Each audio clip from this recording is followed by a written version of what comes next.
Hey, buddy, how you doing? Good. How are you doing? Hanging in there, hanging in there. You know, same old, same old. Yeah. Yeah. Let's see. Hey, Nat. Those backgrounds look suspiciously familiar. Oh, Anton, I didn't even know you were in town. Yeah, I'm in town till the morning of the 19th. Oh shit. Okay. Well, let's grab dinner. You know, Nat too. While Paul's out of town, let's go on ahead and grab a bite. Like I got time tomorrow night or something. I think. Yeah. I think we do. Do we have anything on the calendar tomorrow night?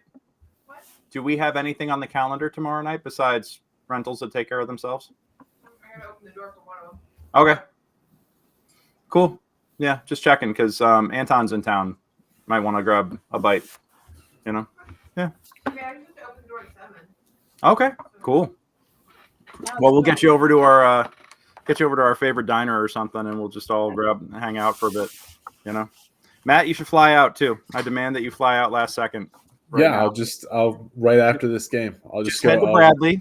You know, I think Bradley's probably more convenient, but you know, Logan. Gotta fly into Burbank because I don't Yeah. pick people from LAX anymore. So Yeah, no shit. Yeah, we do not do LAX runs in this house, unless we absolutely have to. Yeah, Burbank is much nicer. Oh my god, so much more convenient. Absolutely. Anyway, been a minute. How's everybody been? Good. That's good. It's good. Nat, just meh. Yeah, just working and trying to live more than I work. I know that feeling.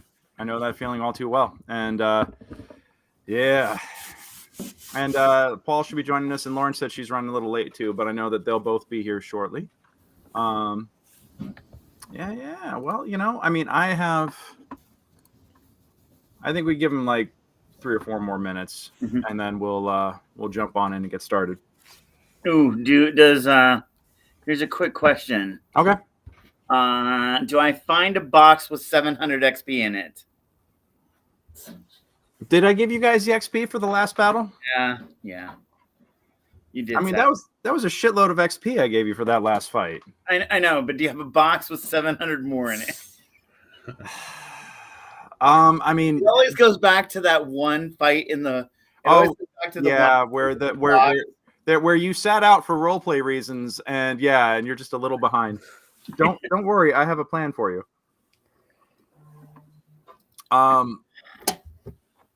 It doesn't matter until we can find a long rest. Oh yeah, no, fuck that. You guys are never finding a long rest in this town. You mean hell? Yeah. Hold on a minute. Let me see if I could beef up this encounter just a little bit more, just to get you that 700 XP. Don't ever say I didn't do anything for you, man. Just remember when these guys are like kicking your teeth into the mud. Just remember that you asked for this, okay? I'll give you a box full of 700 XP. The problem is it's one of those boxes where you pop it open and the boxing glove on a spring hits you in the face. You know. It's not like I've never been hit in the face. Yeah. I dress in medieval armor and get hit with sticks for fun. Yep.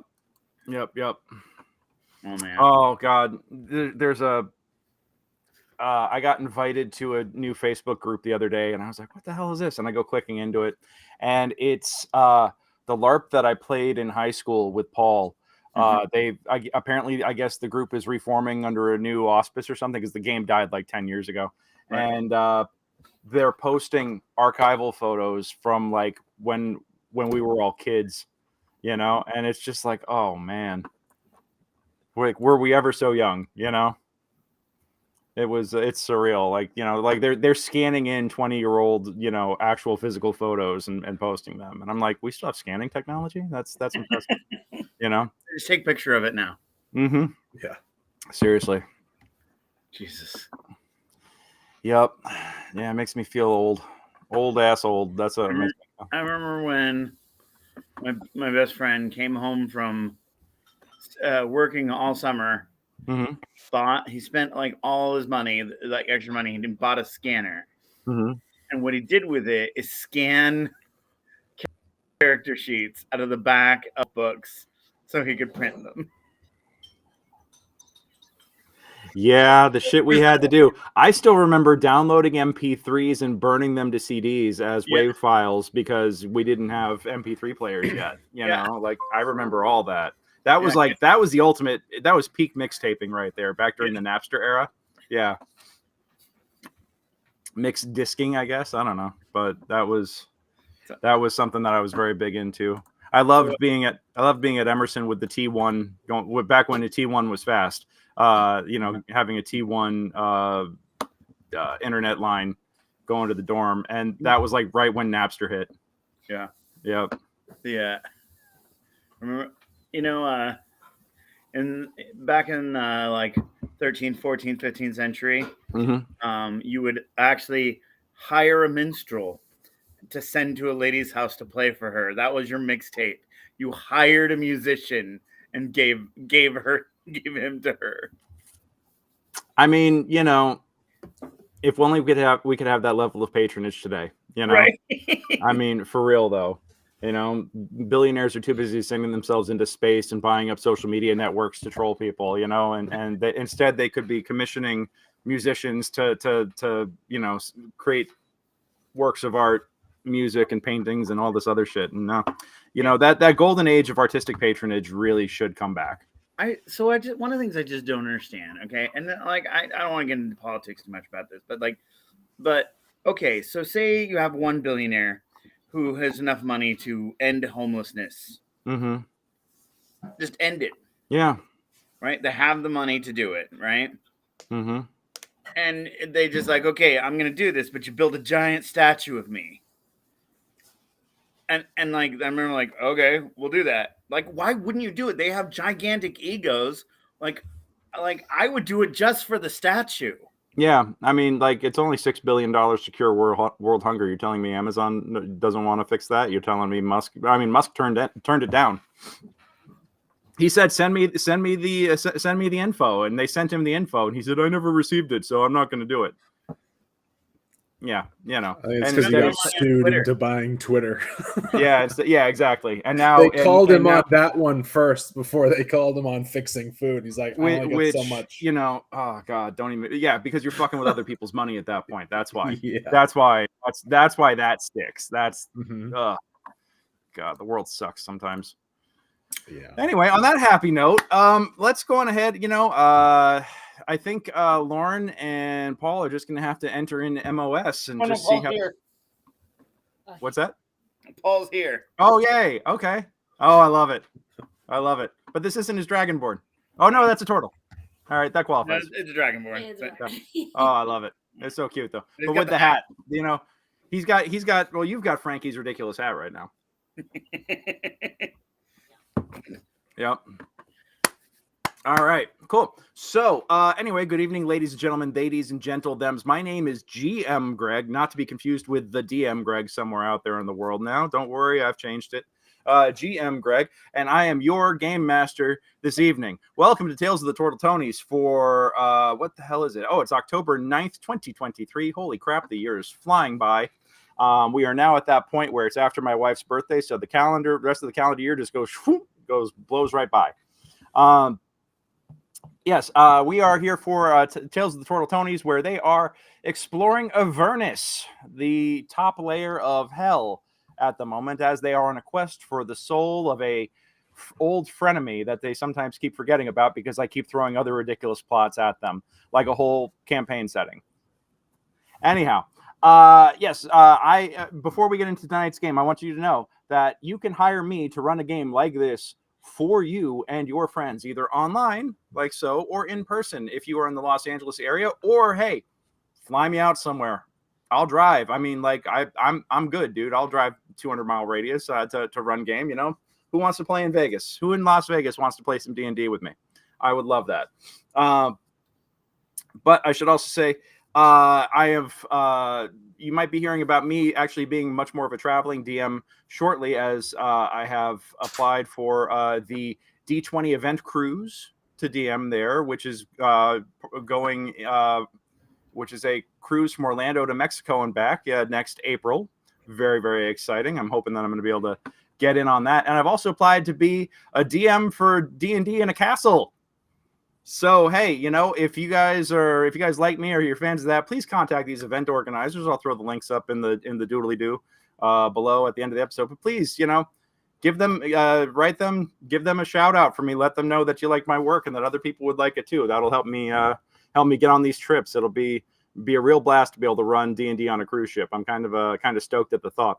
So anyhow, so that's, and if you actually want to join in this campaign, you could check it out at secretsofthebarrowmaze.com. That is my main campaign that I am running. It is what is called the West Marches campaign. I have multiple parties running through this 300-room mega dungeon, and at the moment, one of my groups has actually found the second dungeon that was hidden on the surface map, and they are currently exploring that. They kind of stumbled right into it, much to my delight, and it's a party of 11-year-olds, guys, and it is so cute. Some of them actually have some tabletop experience, but the others are all just going in and pushing every red button I put in front of them, and it's getting hilarious. I'm really, really enjoying it. So anyhow, that's enough of that. Let's go on ahead and introduce you to tonight's players who are currently attended, and then we'll throw in the other two later on. But let's start off, not with me. Let's start off with Matt. Yes, I'm Matt. I'm playing Casan Jonar, a fighter, hexblade, warlock, heart of gold, murder hobo, who has no memory of who he is or what he's doing. He just kind of woke up in hell one day with a bunch of giant turtles around him saying, "Hey, man, what's going on? Are you okay?" He's like, "Fuck no, I'm not." It's like the opening of Skyrim. Oh, good, you're awake. Yeah. Like, oh, you're finally awake. Like, what? Where the fuck am I? Yeah. So he's along for the ride. He's currently manning a turret on some sort of demonic hell vehicle. And he's finding the joy in the little things. And that is definitely one of the little things. And that is what we have to do. Absolutely. Well said, sir. Well said. Let's bring it on over to the lady of the hand cannons, our patron saint of Boomstick. Hello. I am cousin Vicki Wick. I'm cousin to all these Tortle brothers. I have a magical crossbow that I go boom with. And don't ask me what's in my bag. I will not tell you, but if you need coconut oil, I have it for you. I am a Rune Knight fighter, and I'm not 700 XP away from next level, but I'm close-ish. So looking forward to that next level because it comes with another rune that I get to frustrate Greg with. So it'll be great. Looking forward to it. I mean, that's reason for me to kill you outright this session. Just FYI. You have come very close. Yes. I probably shouldn't be running my mouth with as low of HP as I have right now. Yeah, it's work. It's all good. It's all good. It ain't nothing personal. It's just the dice. All right. Yep. And let's bring it on over to Mr. Anton Ray. Hey, I'm Anton Ray, and in this world I play Miguelle Tortletoni.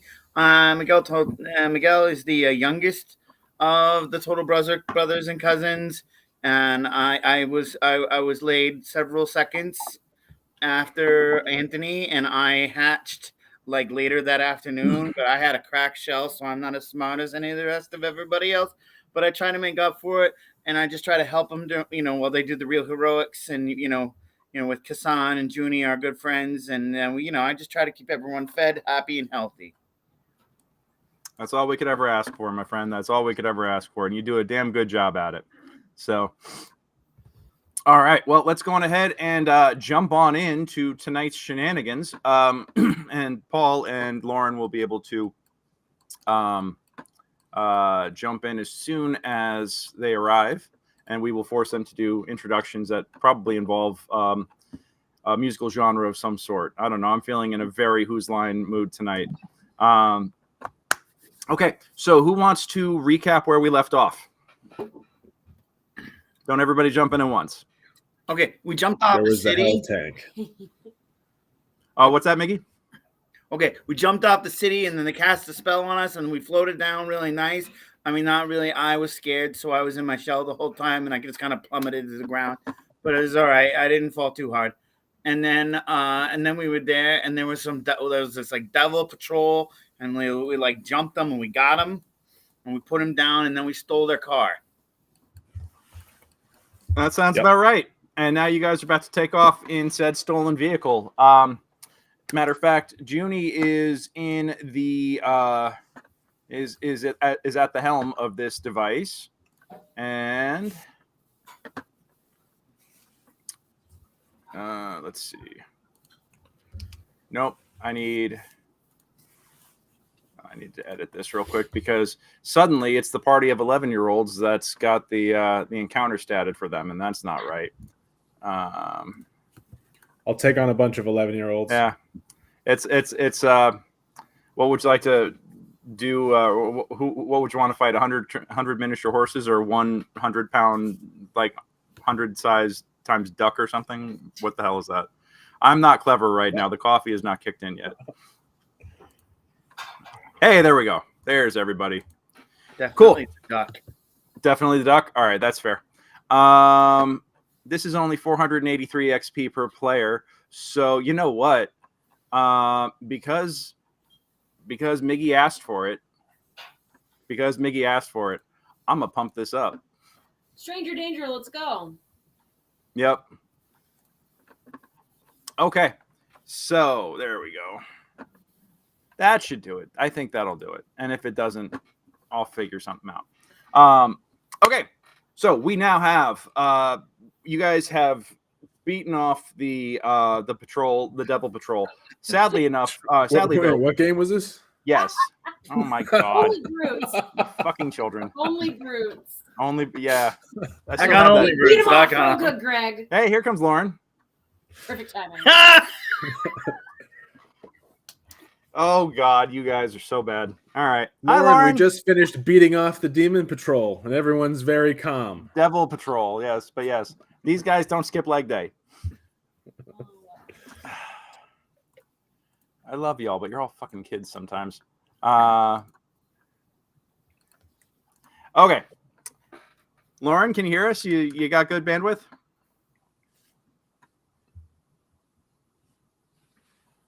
That would be no. That'd be a no. Okay. No worries. I can hear you pretty well. Oh, there you are. It's a little spotty at the moment. Can you hear me? Mm-hmm. We can now. Sweet. Yeah, just let us know if it's lagging or something. Okay. Then where was I? Oh yes, the map. I am bumping this up just a little bit because Miggy asked Miggy went, "Hurt me, Daddy, hurt me." And who am I to not oblige? So just remember, You if never do anything else I ask. No, that's I mean, you're in hell, bud. Like, you only get the bad things that you ask for. Oh. I mean, that's literally like the whole point of this.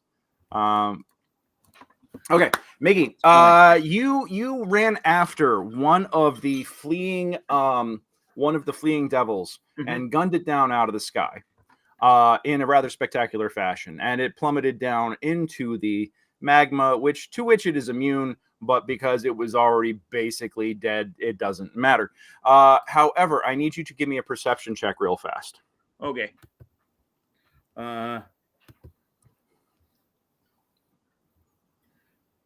Oh, that's not good. Okay, yeah. You go and pop it off out of the sky, and you like literally fire it off and turn around and just start walking back to where the rest of the party is, and you're not even thinking about things. Let's see. We're gonna have you get. Hey, Vicki, cousin Vicki, give me a perception check. All right.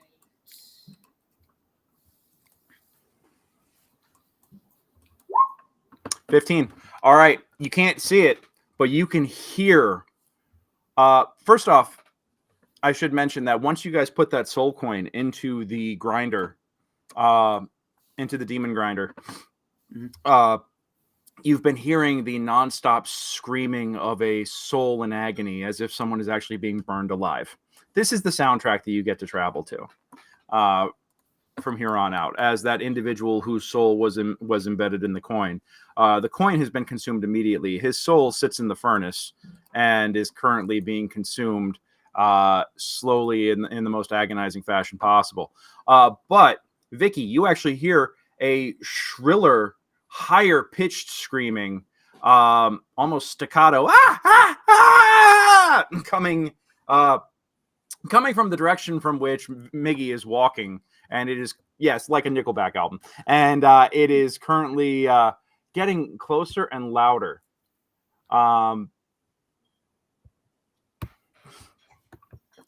We need to go. We should go. Yeah.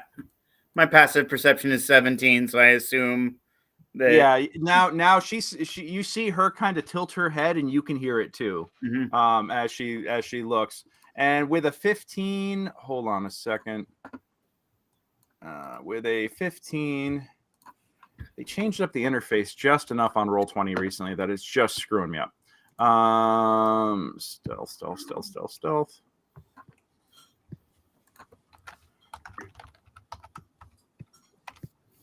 Okay, Miggy, you're passive. It's 17. 17, and Vicki got a 15 on hers. Come on, this is the problem with wireless keyboards. Yeah, I'm. What? 10. I think the batteries need to be changed on this thing. 17. Yeah. Well, I mean, what? Oh, yeah. Damn. All right. 2, 3, 4. Yeah. And Vicki, as you look up into the sky, in that direction, you actually do see the silhouettes of 4 figures flying in your direction. They seem to be small, but coming in fast with bad intentions. All right. I'm giving you guys 1 round. What do you want to do? Okay, so I'm Iron up at the Blast. front of this. I'm at the front of this beast, aren't I? Correct. You are currently at the helm. Okay. All right. Do I see an ignition? The ignition, the engine is already on. It's like a push button that is located next to the control slot. Okay, so this whole thing is Already going. Yeah. I have like a vroom vroom. Yes, you do have vroom. Okay, let's go vroom vroom. Let's go. Let's book it. Direction of the place, the fort. Okay. That I definitely remember the name of. Fort Knucklebone is your current destination. That's fine. That is all right. So Vicki, I have Vicki up in one of the harpoon flingers, Casan and the other harpoon flinger. Miggy is manning the wrecking ball on the tail. Yep, that looks about right. Cool. All right. So here's the deal. We are now engaging in what is called a mobile chase scene. You guys are able to, if you are at the helm, you can do standard movement abilities. Okay, so you can move, you can dash, you can disengage, and you will be responsible for making any of the rolls regarding mishaps or dexterity saves or other saves that involve the vehicle. Okay, and I will help you out with any saves regarding that. There's also just a general mishap table. Everyone is going to roll a d20 at the end of their turn, and that is going to the result of which is going to determine what happens to the next person in order. It doesn't happen to you, happens to the next guy. Okay, so no pressure. That is why there's going to be individual enemies with individual initiatives in here. So if you see like each enemy having its own individual initiative this time around, that is exactly why. Because that's also going to no, I don't need that. Okay, cool. Save that. Okay. Let's go on ahead and everybody give me yo initiatives. And wow, that's loud. Aha. Okay. There we go. I'll put that so Jen doesn't have to listen to whoop, whoop every time somebody does something. All right. Oh my gods, guys. All right. Nat with a 21. 9, 7, and 7. Got it. And I have a 14 dex. June, what are you sitting on?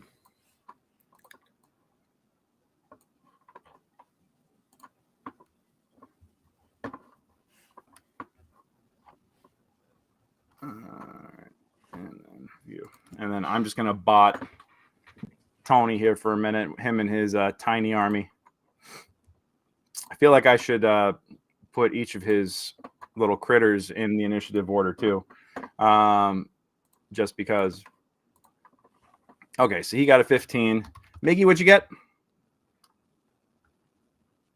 Are you muted? I got a 9. Junie has to roll another D4 because I put in the chat. I gave her guidance before you asked for initiatives. Copy that. Junie, give me a D4.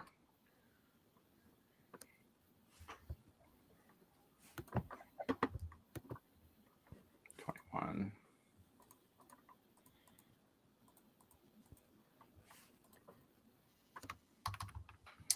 All right. Lauren, can you roll me a D4 real quick?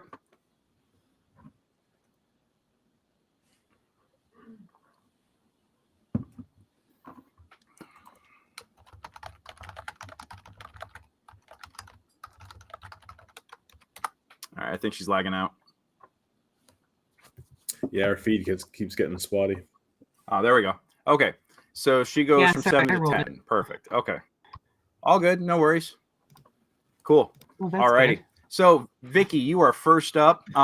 You hop behind the controls of one of the turrets, and you see those figures coming at you. What is it that you would like to do? Your turret, by the way, has a range of 120 feet. That's short range, and then anything over that is at disadvantage. Are but- they- Oh, I see them on the map now. Okay. Yep. Yeah, they're far away. Mm-hmm. Let me just see what kind of that's about 155. You'd have to shoot at disadvantage, but you could hypothetically hit them. And now this is a rise in front of you, but it's not enough to obscure the flying dudes. Okay, but there is what sounds like some sort of war machine vehicle coming in your direction, smaller than the one that you're currently in. And so the war machine is with them because they're also flying. No. There is. I should put it this way: there's something coming at you that you can't see yet, but you can only hear it because it's probably ground based. Copy. Yeah, I got a little. I got a little. A little too. I sprung that a little too early. Yeah, a little too ambitious. That's what I meant to say. What would I roll, even with disadvantage, just to throw a shot towards the flying guys? It's a D20 plus 5.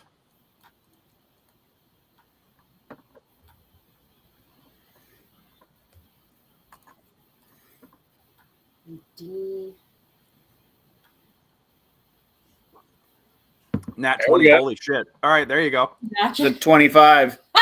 That just happened. Well, for fuck's sake. Okay, I asked for that. I admit it. Do you want to go for red, blue, green, or orange? Let's go for green. Green. Let's fuck that guy. Right in the face. All right. And then Cool. another D20 for damage. No, for damage, the damage on this is 2d8, so that's going to be 4d8 damage. 4d8. I'll take Jesus that. Christ. Yeah, so I thought this was going to Vicki be more... Wick coming in hot. Love to see it. Vicki Wick gets behind this thing and she's like, "Oh, it's just bigger. It's just a bigger gun." And she hops in, she loads up a harpoon, she cocks it, rocks it, fires it off, and literally obliterates one of the 4 flyers coming at you guys. Literally I thought these guys had, I should have read the descriptions a little bit closer because they do not have magical resistance to non-magical weapons. Yeah, you literally just like made his chest turn into a cavity and he just splats onto the ground. You need to go to the dentist, bro. Yeah. Got a cavity. Yep, you took his head completely off. You just aimed for the glint of the teeth, and it was like, yeah. All right. Big old cavity. Goddamn, right out the gate. Hole in your head. It's a big old cavity. It's like the Tom and Jerry cartoon where Tom ends up like eating a whole tree. Yep. You don't even know my part of business. Well, I You don't don't even know that. Met my girl Swimsole out at the club last night. My girl Saul, love her. She's wild. 5, that an Argnag motherfucking mighty. 45, 50. 75, I'm way too excited. Yeah, 80. Okay, that's 80 feet. And then, Let's go bear. Let's go back. Best. all right. So, aha.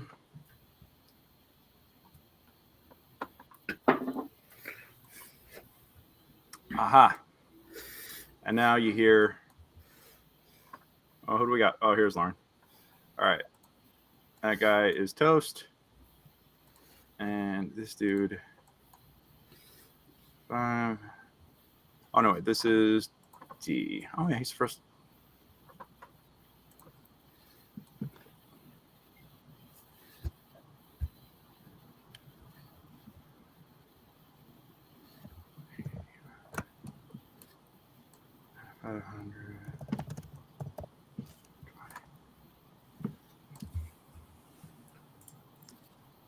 Okay. All right. I'm just gonna go Now and see we if I can shut are off some stuff to help my connection. okay. Tony.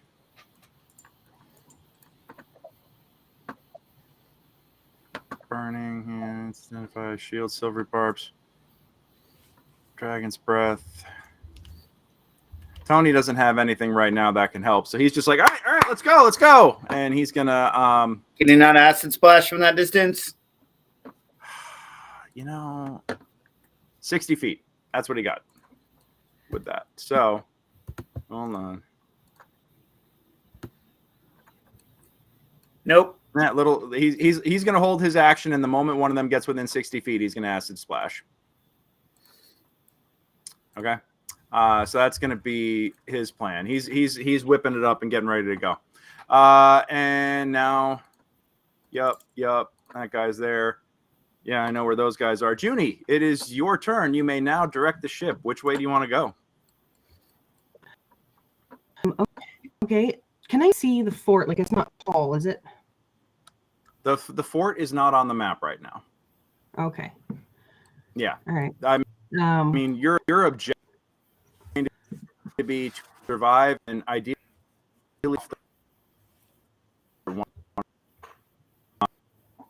Hmm. I mean,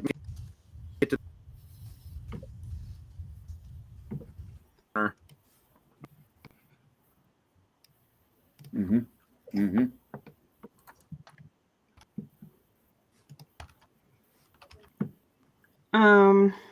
Kill all the humans.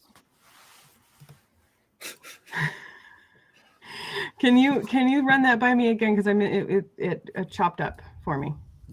to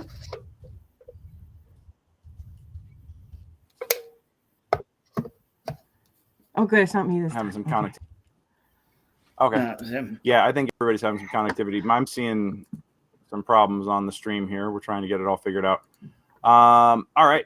Well, regardless, you are at the helm of this vehicle. Well, we had a name for it. The vehicle goes 100 feet per round. You could do 200 feet per round if you use use the dash action. Okay. Are there enemies on the map? Did we say yes? No? There They're are. all the way to the top right corner, basically. And there may be Okay. others. All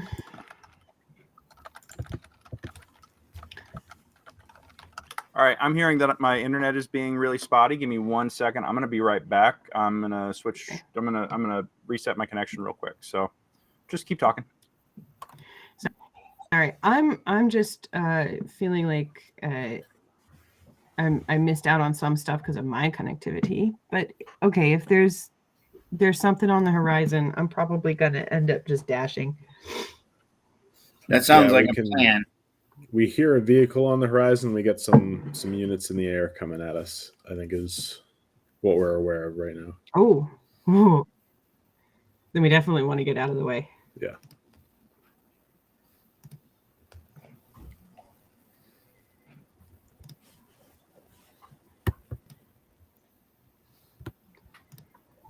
All right. Here we go. Hopefully that's a little bit better. Looks The better. party wagon. Okay. It's called the party Yeah, wagon. you guys are riding on the party wagon right now. That's what we called it. I found my notes. Mhm. Yep, you guys are on the party wagon. So, with the party wagon, you are at the helm of it, which means that you decide where it goes. Okay? You know that the general direction that you So need I'm to gonna go dash. is that away. Yeah, so okay, so 200 feet. So that is going to be I'm going to dash that 4 away. Yeah. 5. That's 65 to here. So that's a quarter of the way. As you get to about here-ish, give me a perception check, Lauren. Yes. Actually, everybody can.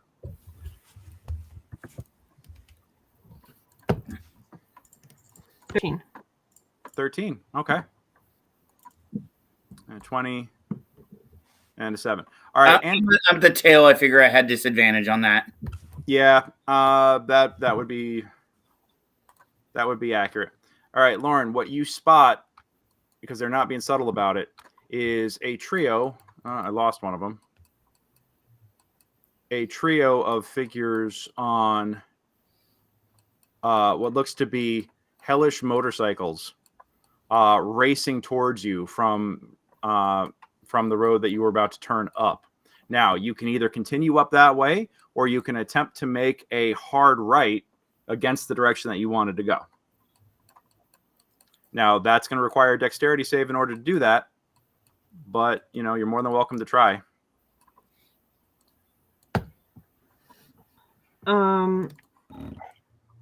Is there any way to know how far out of the way that'll take us? No, at the moment, no. turn? What If I your turn your goal right now is to evade. All right. I mean, everything. Okay. I think Tony is yelling like, let's just shake these guys. We'll figure out how the hell to get there later. All right, yeah, I'll turn right. Okay. take What the I turn. need is a dexterity save, and the vehicle has a dexterity bonus of 0. So, this is a tank. It does not save, handle. not check? Yes, correct. So what I will say is that you can use your it'll be +0. Do you have the land vehicle driving proficiency by chance?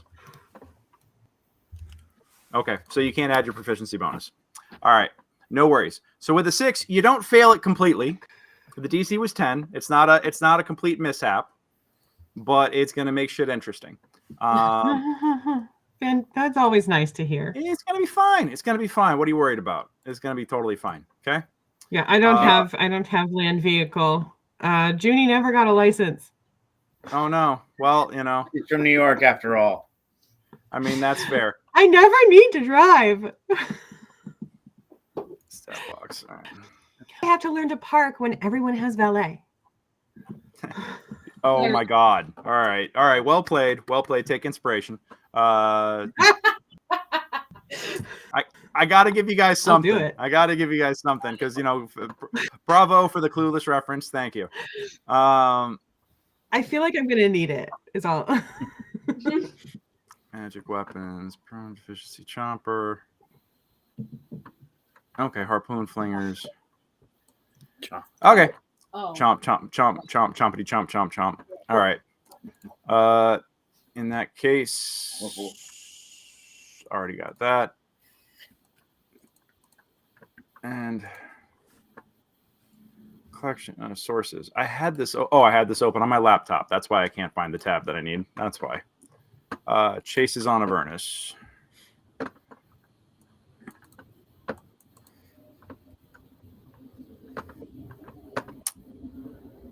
All right, so I need you to do me a favor. Is that what's after us?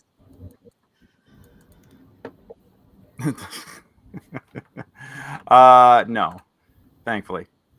But holy shit. Okay.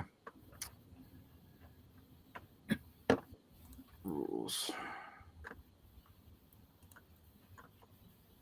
Okay.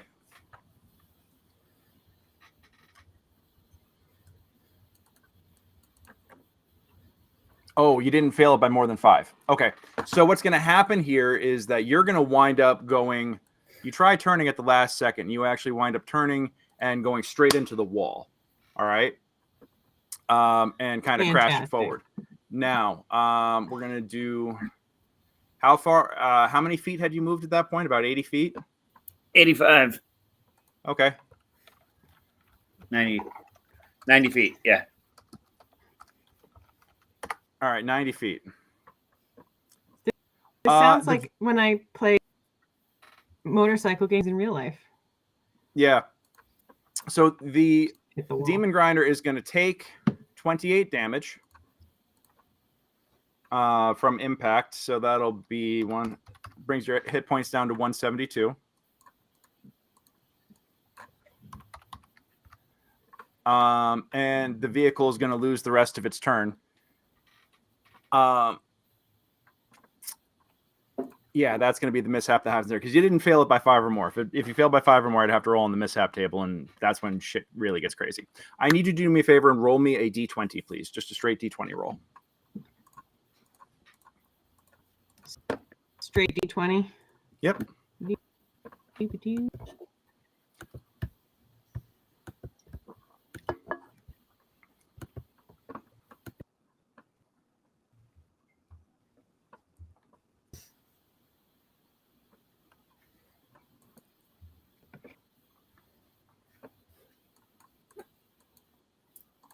Six. Oh, okay. All right. Your system really likes 6s. All right. Infernal War Machine. We're gonna do. If I get 5 or I have to reload. Scotsies. Yeah. All right. Demon Grinder. Chases. Okay.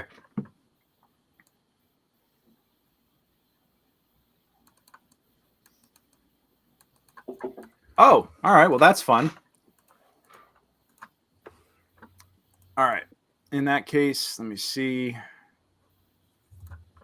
That's Miggy. Okay, so as you guys look, the route up this way, south, is pretty rocky and uneven if you're going to turn up that direction. It looks like the first 30 feet is going to be difficult terrain. So this is going to give the bad guys the opportunity to get to do a little catching up. That is the mishap that happens there. As mishaps go, that's relatively benign, at least. Benign enough.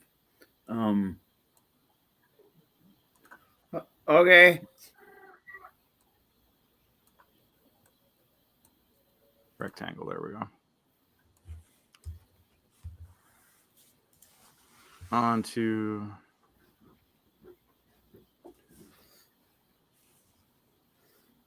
six. Okay, cool. All right. Yep, that is the mishap that occurs.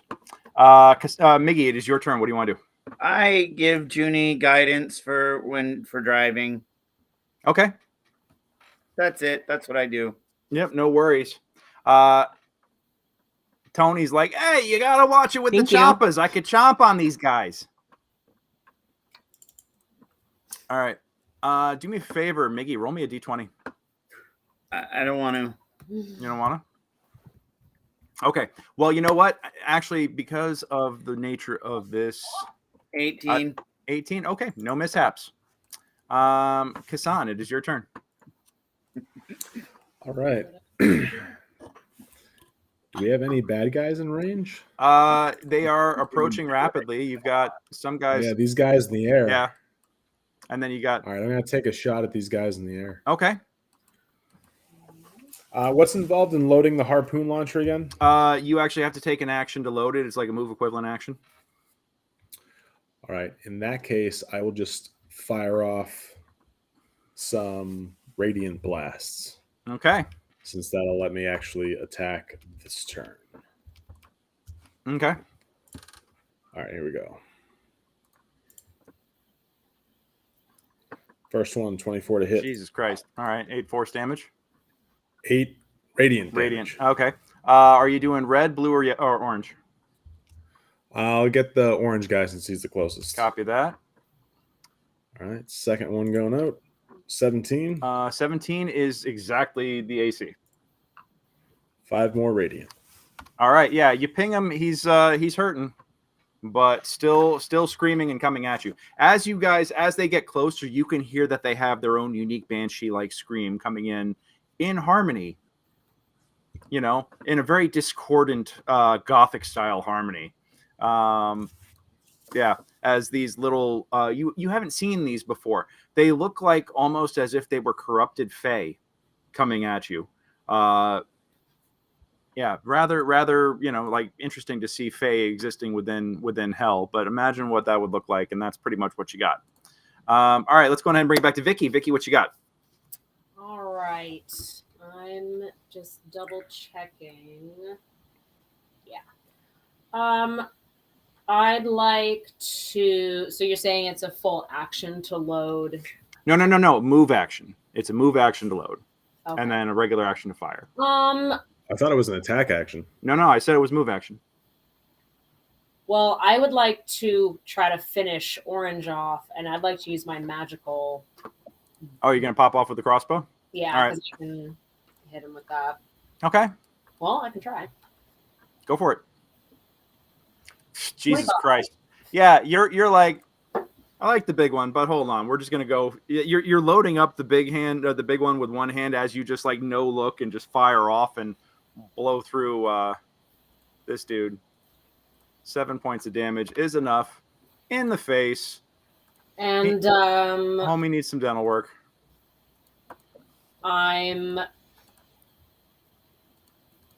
So then, am I able to shoot him again with my crossbow and load the big arrow, or do I have to just finish loading with the?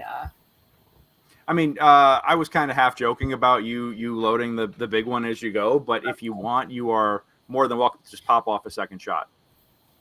So, yeah. Let's see if this one hits. An 18 will hit. All right, red or blue? I think you're muted. We'll do blue. Blue, copy that. All right, so blue is going to take 8 points of damage.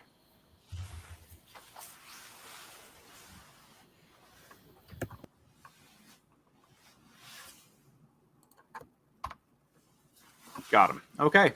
Cool. Yeah, he's stuck with an arrow and is not like, or a bolt and is not liking it. All righty. Now let's go on ahead and bring it over to the bad guys. Okay, I'll do that next round. Yep. Who are going to continue their dashing ways at you. 5, 10, 15, 20. Oh, so the guidance I gave Junie is don't go left. It's really bad ground. Just go through them. We got the chompers. Go through the bike guys. Yeah. All right. That's Noted. good. So the screamers are basically above you guys, and they are coming in. They're high enough to be out of reach at the moment. They're not close enough to give disadvantage on ranged attacks. So I'd say that they're about 30, 40 feet in the air, probably above you guys. Okay. One of them gets acid splashed. That's right. Yep.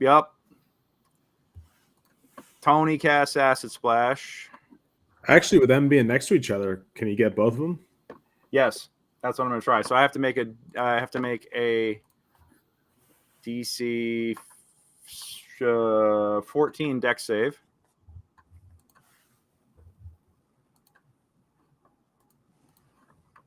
They both make it. Yep, these guys are. You know, I actually have this on screen here. These guys are a little bit more lithe and agile than you think in the air. So the acid orb gets hurled at them, and they both kind of split, do a flip, and then realign and come in for what looks to be a bombing run on y'all. Yep. So they are now pretty close. Let's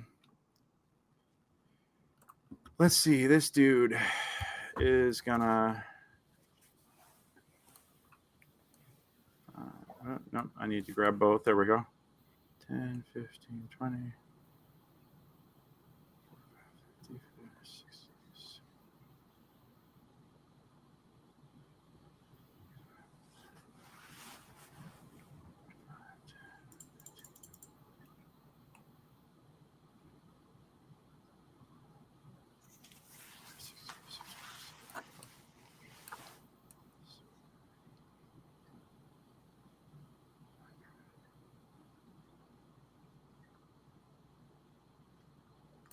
All right.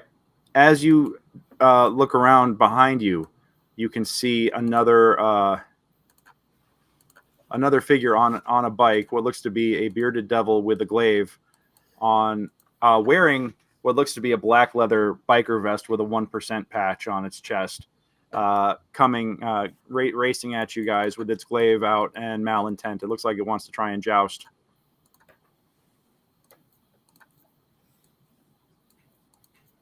Yep. So you guys are going to get sandwiched in here real quick if you're not careful. All right. And now, got that done. That guy has moved.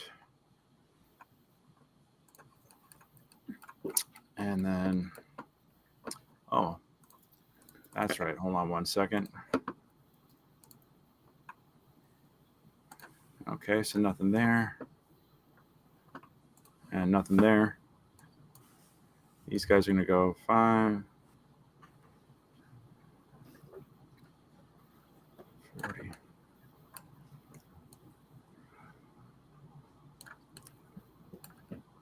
60. So these guys are going to pull up in front of you and stop and pull their glaives out. And so is the dude in the back. They're all going to stop and kind of like surround you guys. And the one in the middle here is going to look at you all and go, well, oh, it would help if I actually have like the action on where everything is. There we go. They're going to look at you and go, well, well, well. Looky what we got here. Some pink skins trying to get out of here. Looks like he's all guilty of Grand Theft Auto. We'll just put it on your tab. You know, that'll get you demoted to Lemur status as soon as we get you killed. So how's about you all just step off real nice and easy, back away from the vehicle, and we don't have to get nasty about this, huh? How about that?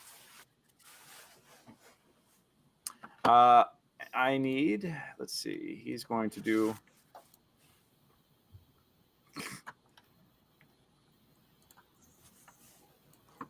Yeah, he is not terribly charismatic, so, you know, you aren't necessarily very afraid of what of him, but they are clearly holding an action, waiting for a motherfucker to do so. Tony prepares the chompers with his turn. We're going to give you to the count of 3 to step off the vehicle. 1, 2. June, what do you want to do?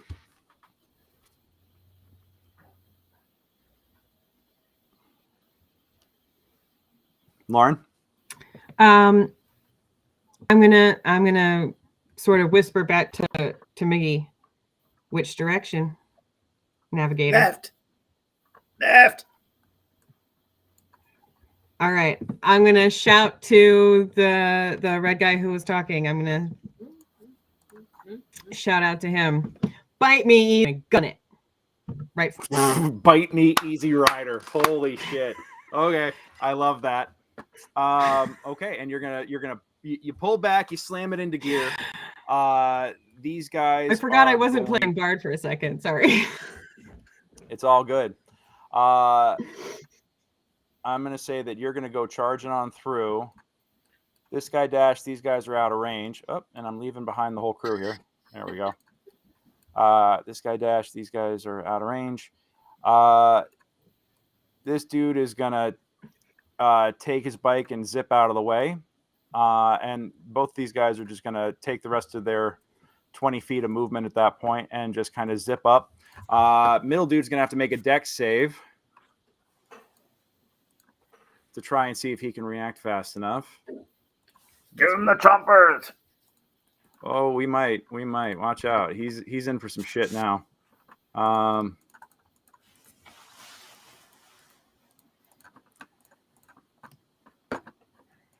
Bearded Devil. And then... Oh, he's got a +4. All right.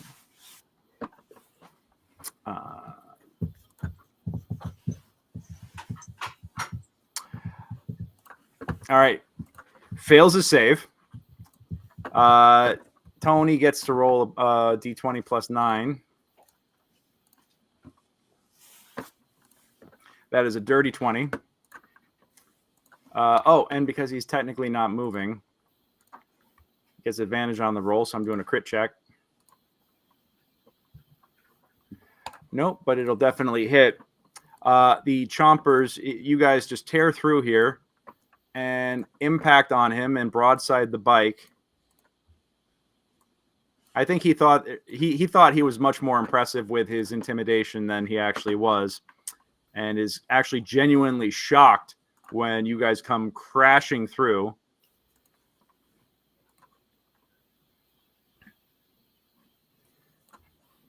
Cancel that. Stick that. No. There we go. And chomper. So who wants to roll me 6d6 plus 4 piercing damage?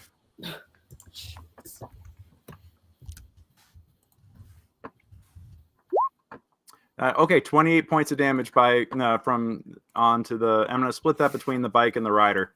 All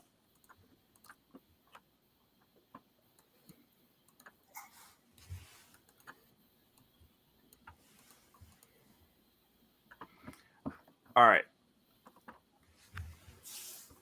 So I'm going to give him one more dex save. This one is just for himself. And he fails.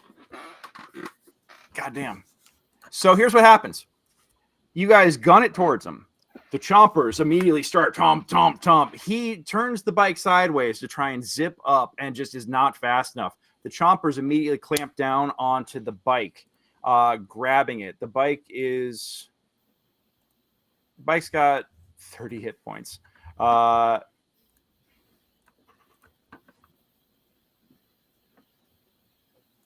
And is going to suffer a mishap. Sorry, it's the first time I've run something like this, so it's a little.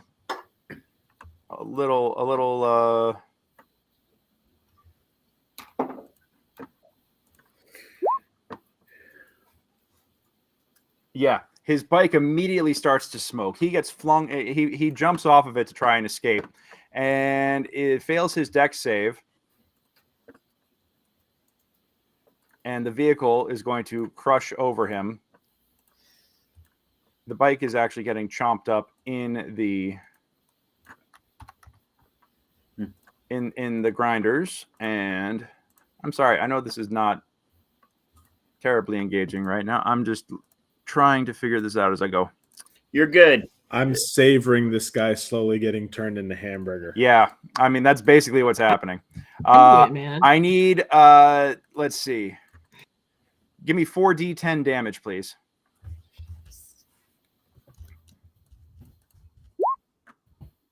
16, and then another 4d10 because he was technically already prone once he failed his save. 16 and 13, so 28. All right, Bearded Devil. All right, and that's red. 16 and 13, 29. Yes. 29 damage.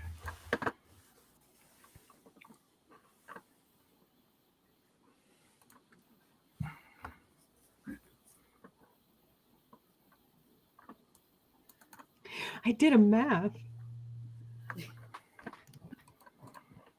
I did a math. Ah. Oh. It's amazing how much one letter makes. How much of a difference. Mhm. Tormentor's weapons attacks are all magical. That's all I need to check. Awesome. All right. Yeah. So you literally just mow this dude down. The bike is getting carried off in the grinder. He is knocked prone, and you just feel kathump, kathump as you go. So he's down. Can I just keep going?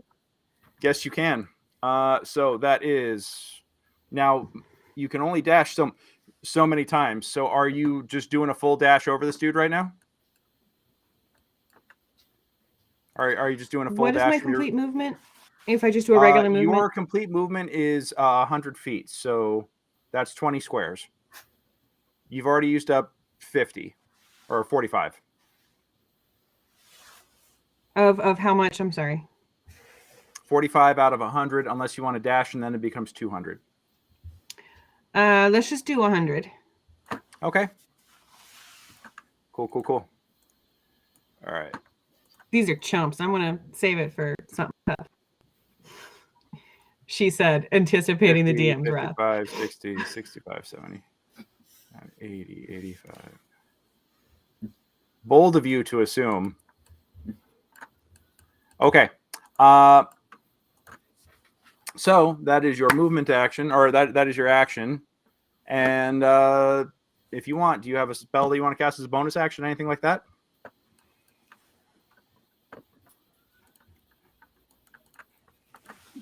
I mean, cloud of daggers that moves with us, like just behind the body. But I don't think I can. I mean, do something that you could do. That's something that you it's a can do thing. as a bonus action. Yeah. If you want to burn some spell points, you could do. No, Cloud but of it wouldn't. Daggers. It wouldn't follow us. Well, I guess I could put No, it. it would not. Yeah, Cloud of Daggers does not move from once it's cast. Is an action? Let's hold on a sec. It is you are taking your primary action to control the vehicle. So that driving is your primary action, or is your attack action, as it were.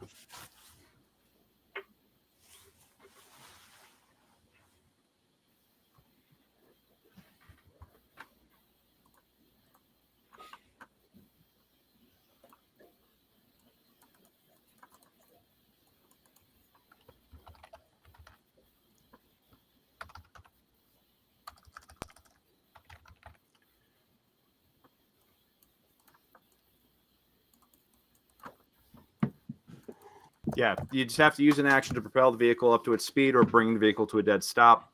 You could steer it along any course, but that is your base action. Yeah. Yep. All right. In that case,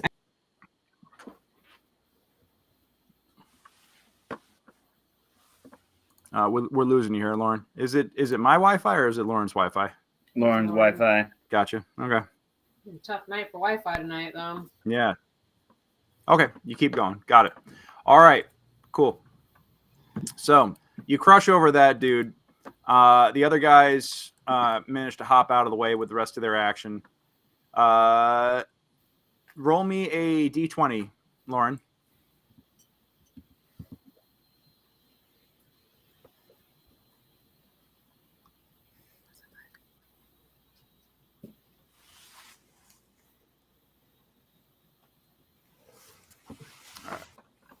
It's all good. I'll just roll that on the mishap table for you guys, and nothing happens. All right. Oh, it's rolling. 3. Oh, Yikes. yeah, never mind. Something does happen. This is what makes it fun. 3. Fire. Ha ha ha ha ha. Oh boy, I don't like that. Holy shit. Okay. An Here's what I need.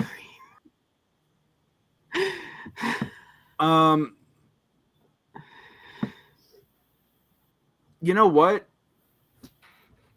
That's right. It doesn't happen to you guys. It happens to the bad guys.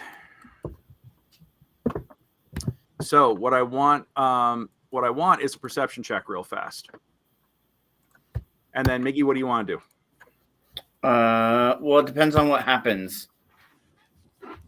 You will find out what happens when the bad guys start their turn after Vicky's action. Oh, okay. Yep.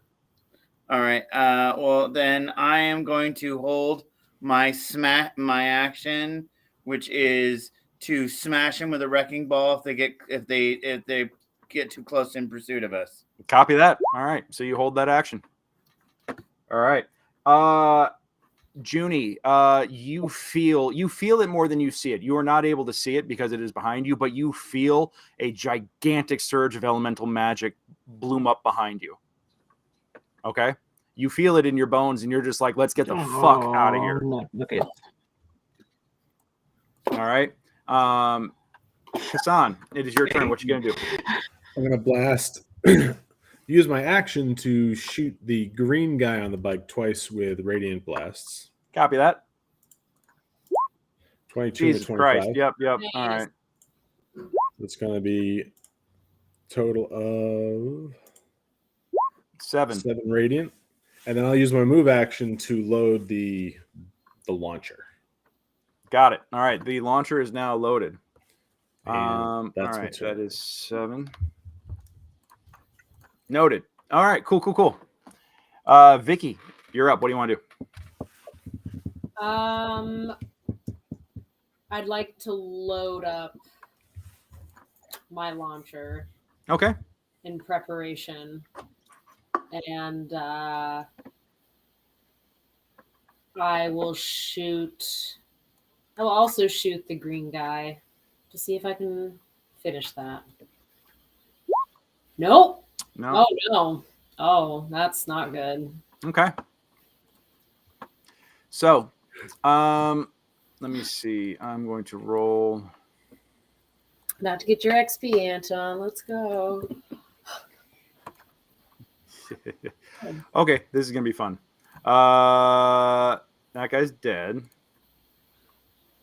All right, so that's gonna be my boy Blue. He's gonna whip around on his bike, and then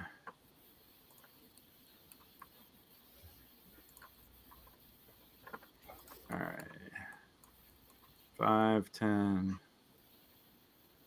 30. You still have another shot. Yeah, I just don't know what this. Well, do I? 60, 65, 70, Yeah. 85. Dude's gonna get a dex save. The load thing doesn't apply to you. Yeah.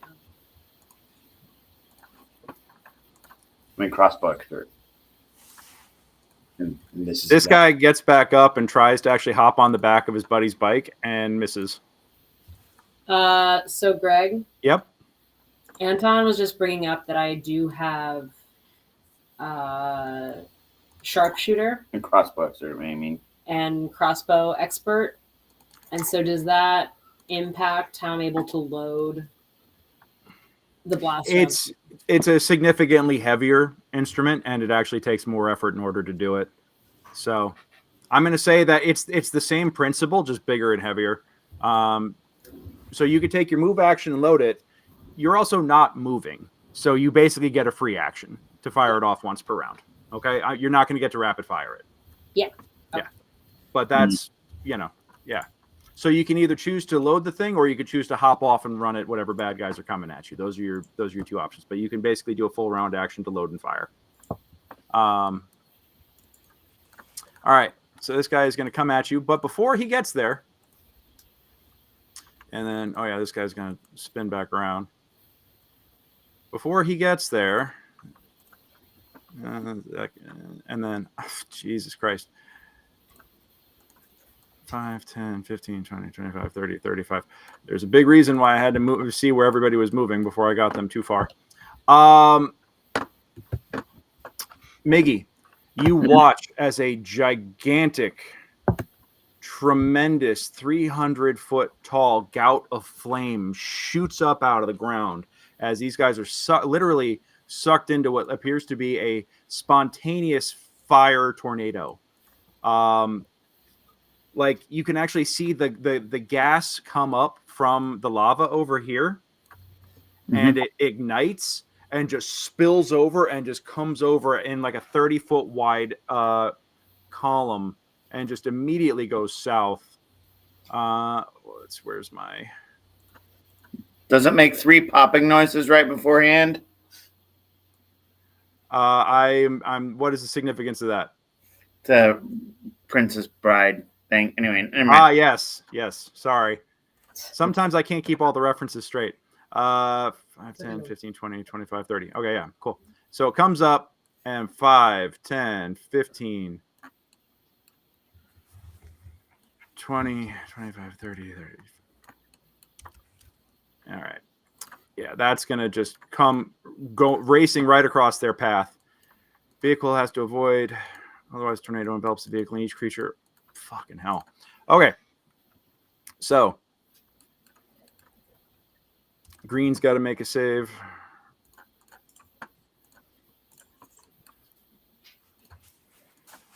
Save. Blue's got to make a save. Orange and red.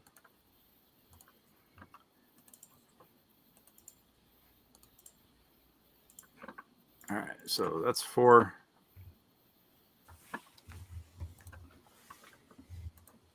Oh my God. It's too much shit to keep track of here. Envelops vehicle.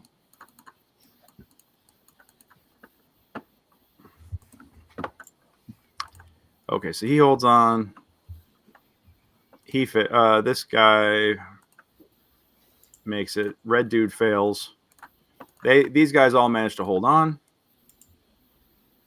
30, and they're going to come up on y'all. We'll get to that in a moment. Miggy, you're going to get your bonk off in a second. Hold on. But yes. Hit. This guy is also going to get his... I'll give you your choice of who you want to get. And then the Screaming Devil gets a dex. Okay. He manages to avoid as well. 30 there. Yeah, he's going to come swooping in. Yeah. So poor little Red here, the captain of the group. He fails his dex save, and you actually watch as he gets sucked up into the vortex. And while they are not affected by fire, he gets sucked up and thrown from 300 feet in the air. Just whoa! So he's going to take 30d6 bludgeoning. 12, 13, 14, 15, 16, 17, 18, 19, 20, 21, 22, 23, 24, 25, 26, 27, 28, 29, 30 for a whopping 101 damage when he lands. The fire didn't get him, but he lands in a broken husk off somewhere, just like decimated. And then last guy, 5, 10, 15, 20, 25, 30, 35, 40, 45, 50, 55, 60, 75, 80. Okay. With that, let's go on ahead and take our 10, and then we will come back with the Wrecking Ball of Doom in a target-rich environment. We'll be right back.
All right. Oh shit! I didn't grab new dice. I didn't grab new No. cooks. Yeah, thank you. Okay. Any word from Paul? Is he doing okay, or is he just stuck up at work? Keep working. Working. Gotcha. All good. He's in Chicago right now too, so that's what, 2 hours ahead. Mm-hmm. Yes, that sucks. They weren't originally going to go out because they have a super early morning, Mm-hmm. but apparently not.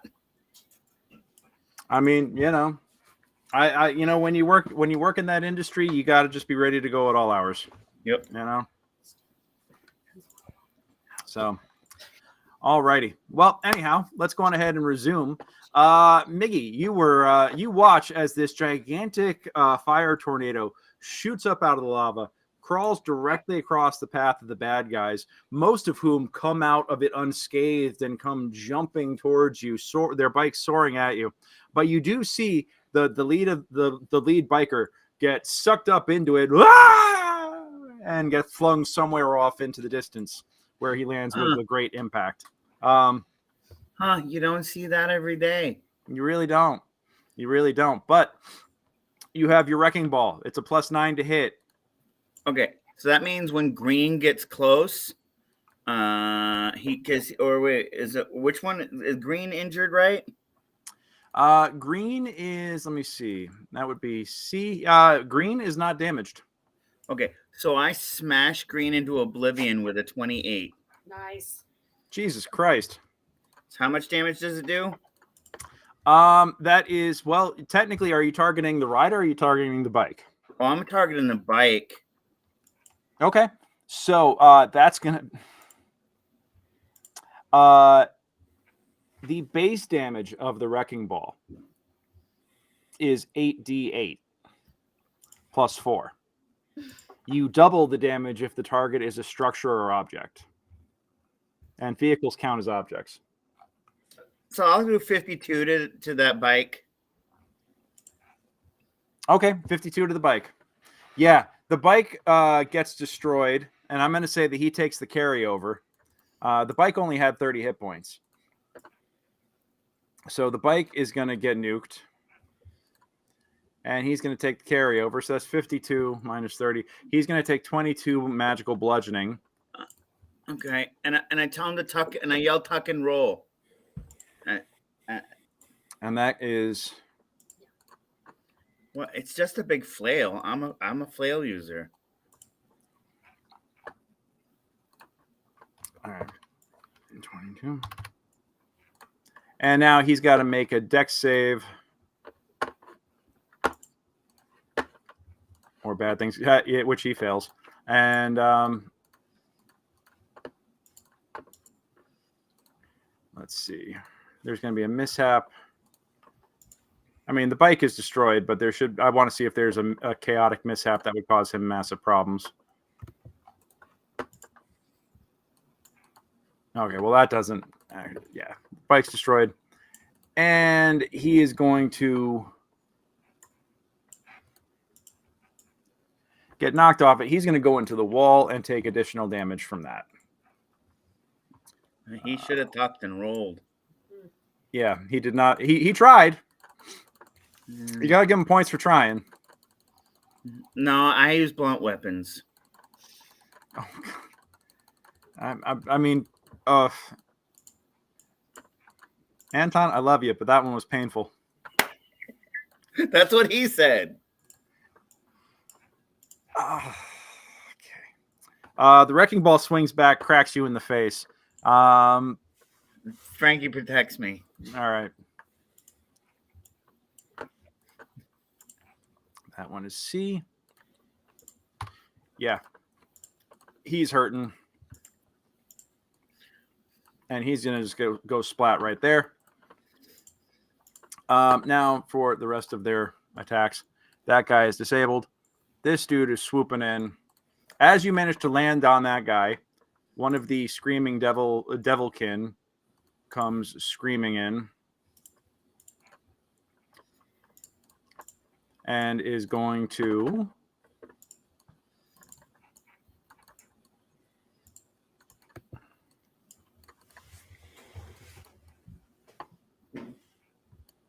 attack you with its barbed leg or barbed tail, and it's going to miss. Yeah. But the screaming here is enough to it is a literal keening. It is just like so loud and so pervasive, especially as it swoops in close to you guys, that it's going to cause it's causing disorientation among other effects. Yeah. So we'll get into what that means for you guys in just a moment. Yeah, this dude's gonna come swooping in. Vicki, I need you to. What's your AC? 17. 15 is gonna bounce off you. Oh, and you also have partial cover because you are in the harpoon flinger. That's half cover, so that's an additional +2. So that's a 19. But this banshee, this little banshee fuck is also screaming in your face, and that's not great. Now you also have a dude on a bike pulling up beside you, and he's going to attempt to stab you with the glaive. And that's going to miss.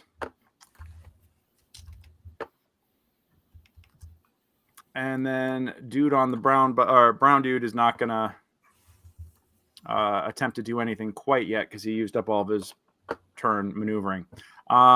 Tony is up. Tony doesn't have... Oh, hey. You're up. It's literally your turn right now. What are you going to do, Paul? So I'm going to take my tiny army and I'm going to fuck up whoever's fucking with us. Sorry Get the blue guy. Yeah. How am I gonna fuck him up, Miggy? First thing I need from you, buddy, is I need a wisdom saving throw. Oh, okay.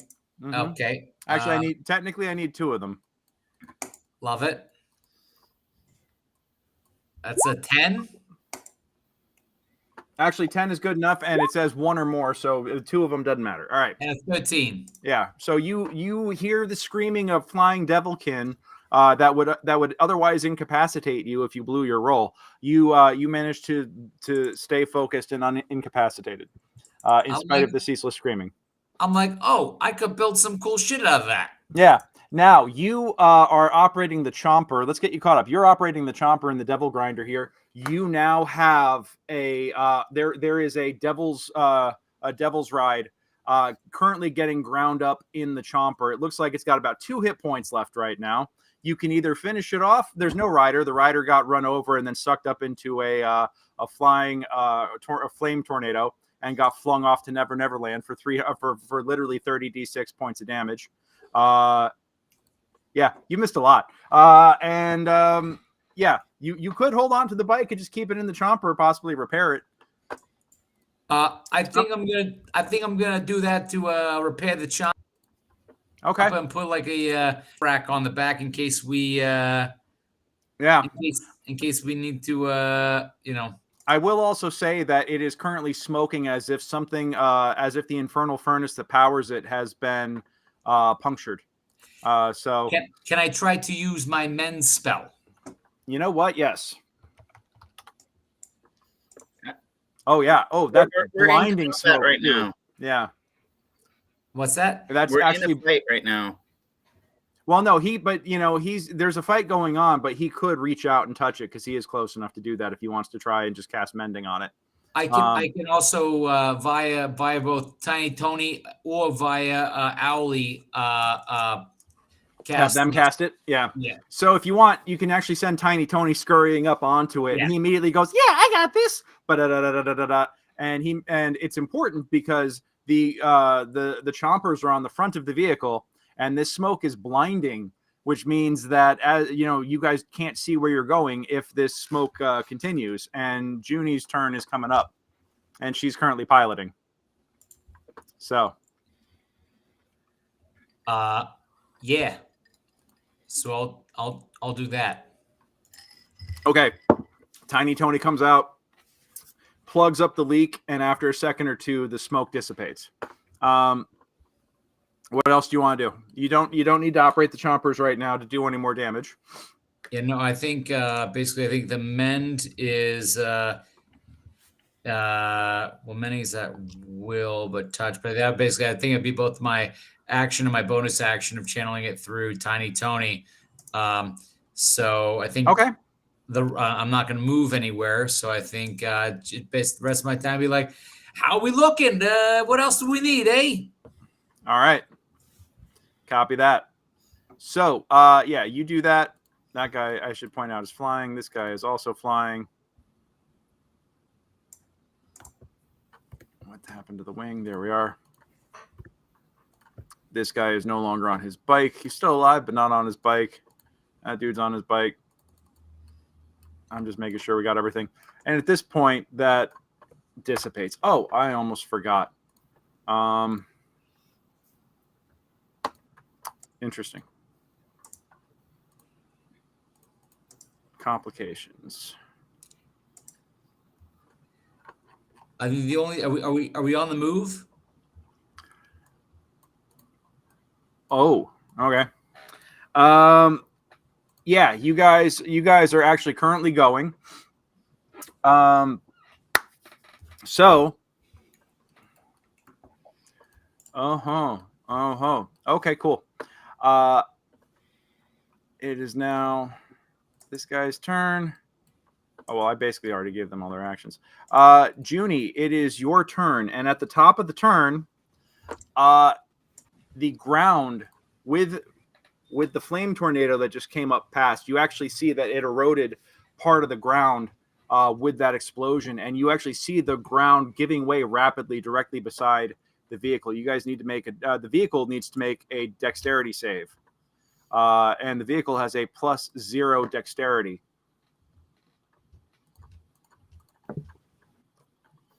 So I just need you to roll a d20 and Plus a D4. plus a d4.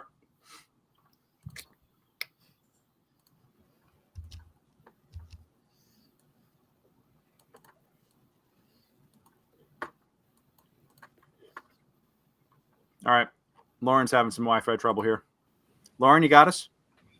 Yes. Okay. Sorry. Cool. It's okay. You need to make a dexterity save for the vehicle right now.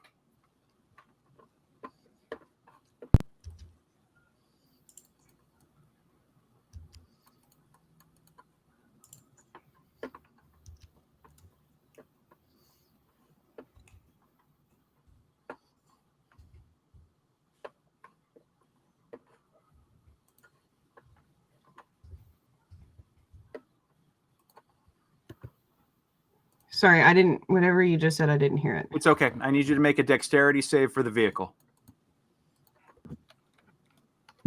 Ah, okay. Can do. Should I just use my dex? No. It's just a straight d20. This vehicle has no dexterity modifier. Oh, okay. Hold on.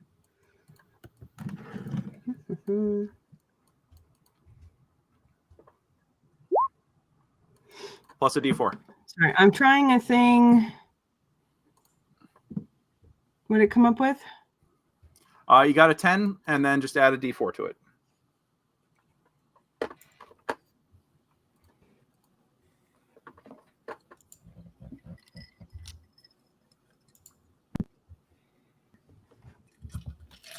Oh, and a d4. Yep. Okay. 14. All right. So I'm here's what trying a happens. thing where I put roll 20 on my phone to see if that helps, because my phone can do data and sometimes it's better. I don't know. We'll see. Copy that. So here's what happens. What I rolled on the complications table, because I roll for a complication. The bad guys get to roll a complication against you guys, and you guys roll for complications against the bad guys. That flame tornado was the complication that Lauren rolled for the bad guys. What the bad guys rolled this time plays into it kind of perfectly. Part of the ground gives way underneath the vehicle, causing it to roll over. That dex save was to determine if it lands upright or upside down. Now, with a 14, you guys successfully land the vehicle upright. Problem is that what I'm ruling is that the gas pocket that gave way to the flame tornado also explodes out part of the ground that you're rolling over at that time. which blows the vehicle up and forward. I need everyone to make strength saving throws for me, please, to hold on to your positions in the vehicle. Now, who here's got their seatbelt on? Casan does. Casan? I do. All right, you get advantage on the saving throw then. Oh. Well, I passed my I'm a- anyway. I'm a turtle. I don't know how to. There wasn't enough. I didn't even know there was a seatbelt. All right. You know to put on your seatbelt, Miggy. No, I didn't know there was one. I got a 9. Okay. My question is for you guys. Hold on a second.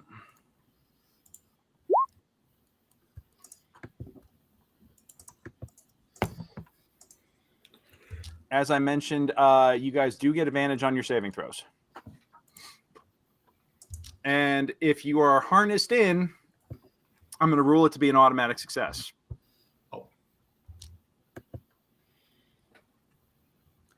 You got a 9. I'll with take the advantage? 18.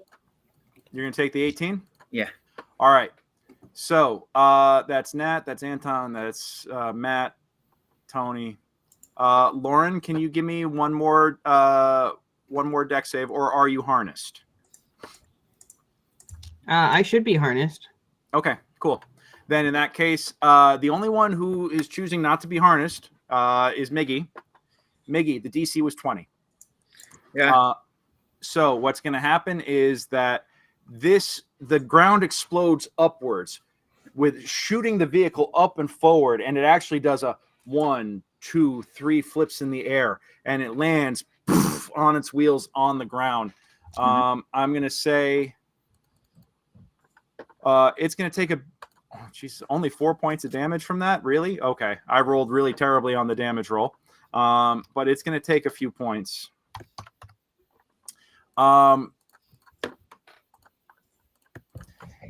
With the force of it all, when the vehicle lands, Miggy, you're going to pop out, and I need you to make a dexterity saving throw to see how you land. Dexterity saving throw, or do I get to make an acrobatics check? I'm going to say you know what? You want to do an acrobatics check? I'll give you an acrobatics check. Because this is one of those situations like when, when you're falling, how acrobatics. All right. You're going to land awkwardly.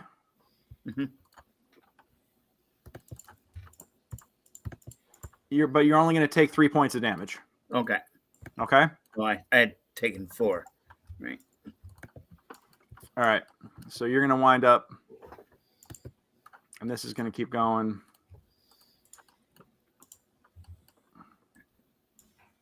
So, that's right. This guy still on the bike.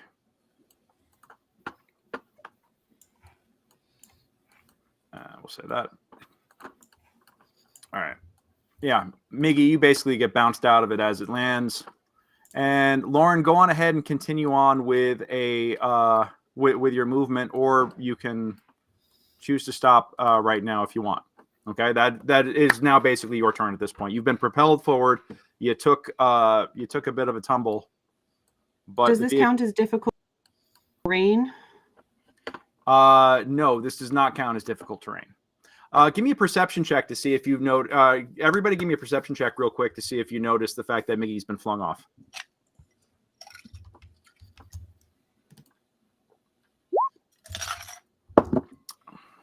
All right, and June.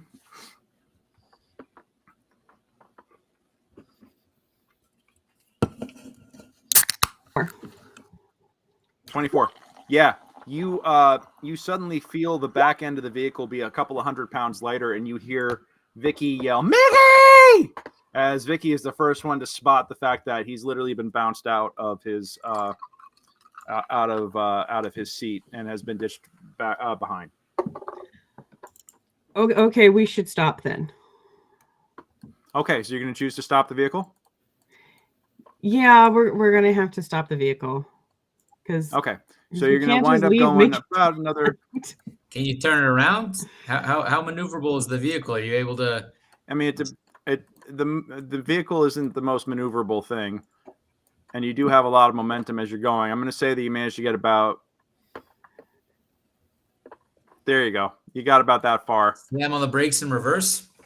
You could jam on the brakes and go in reverse if you want to go back and pick him up. Sure.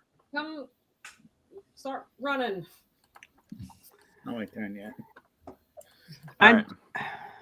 Don't know if I want to go back. It's probably better if he can try and catch up if we're stopped. Yeah, you do manage to, like, the vehicle tumbles a little bit and you guys land. He bounces out. The momentum that you had because the energy's already going gets you probably about another 30, 40 feet. What's up? That's about 35, 40 feet. I feel like it should be just a little further. All right, yeah, you guys are about there.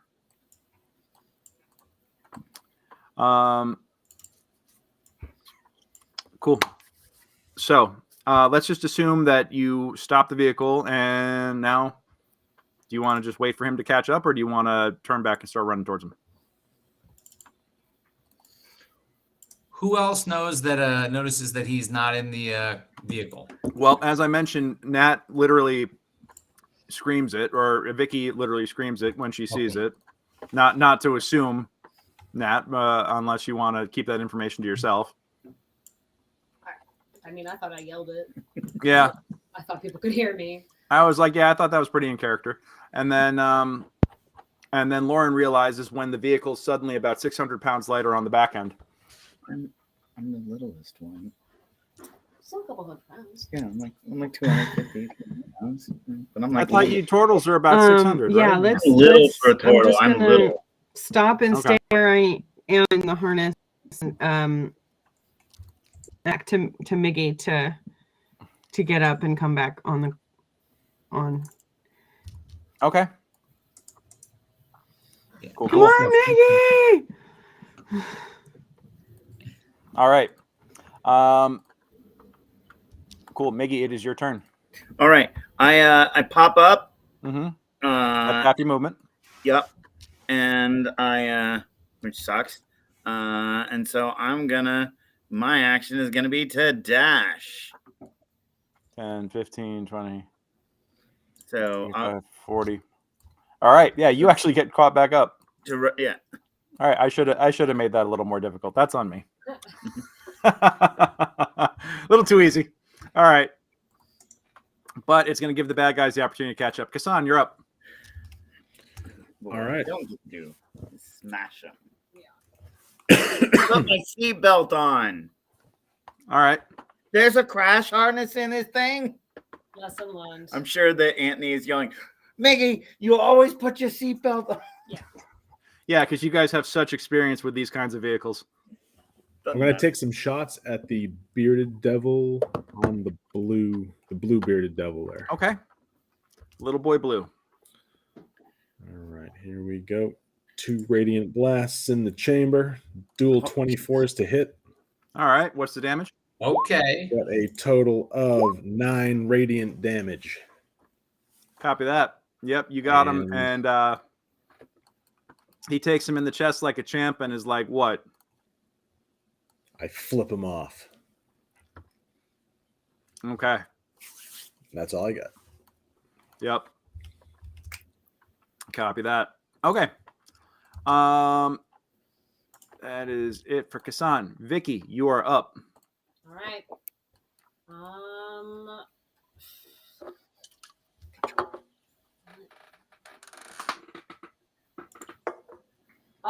Let's do a little ka-chunk action, or just like a single ching with the Okay.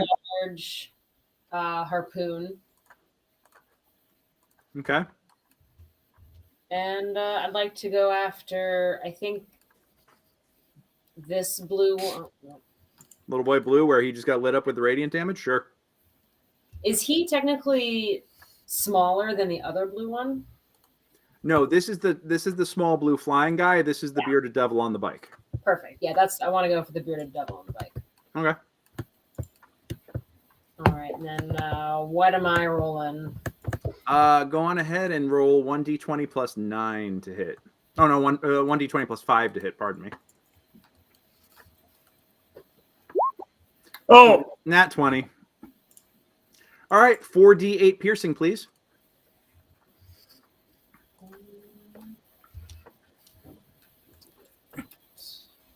Or actually, just roll the 2d8, and then I'll add 16 to it. So, yeah, roll me, just roll me 2d8.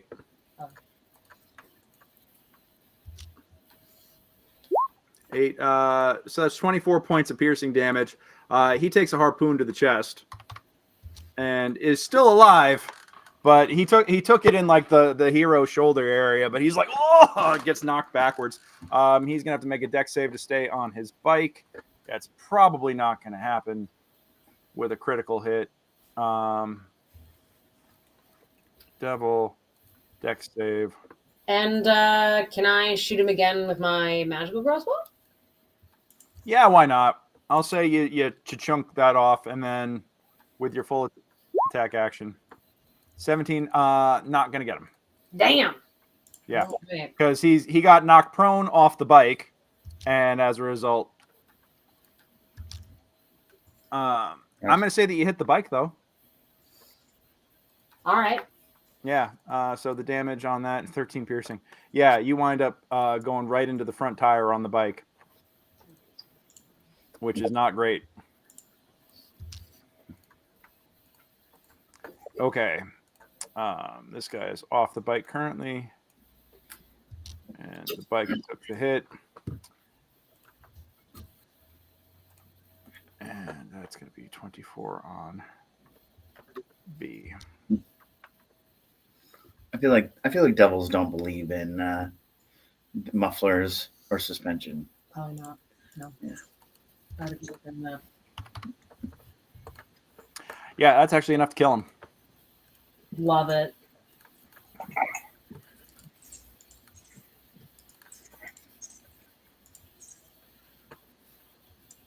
I think Devil's like a nice. Yeah, they comfy seem like ride. the type of guys to roll cool when Demons, someone maybe not walks so by. much. Okay. So he is toasted. Wasted. Copy that. All right. So that is Vicki. That guy is dead. That guy is dead. This guy.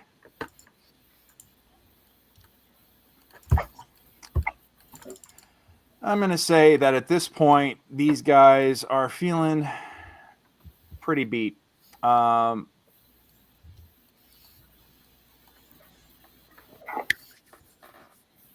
But you're currently not moving, so they're going to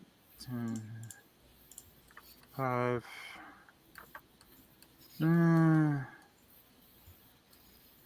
You're going to see the green guy get up. His bike was just destroyed. He is still alive, though. He's going to get up, grab the bike of blue.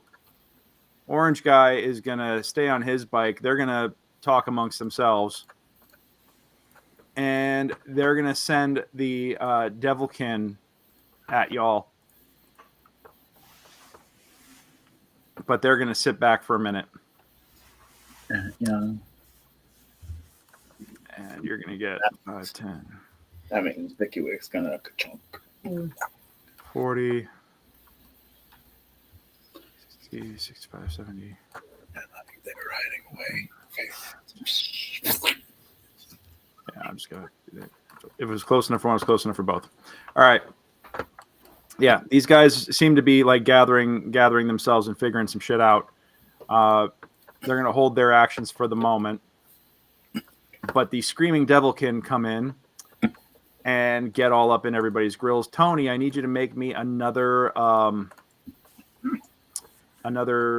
Constitution saving throw for me, please. Okie doke. 11. All right, yeah. Was that con or wisdom? Sorry, wisdom. Yeah, okay. Should be wisdom. I'm gonna go with the con because that's what I told you. And that works. 10 or DC is 10. All right, they're gonna hold. Other guy is doing his thing. Junie, it is your action. I need you to make a wisdom saving throw, please.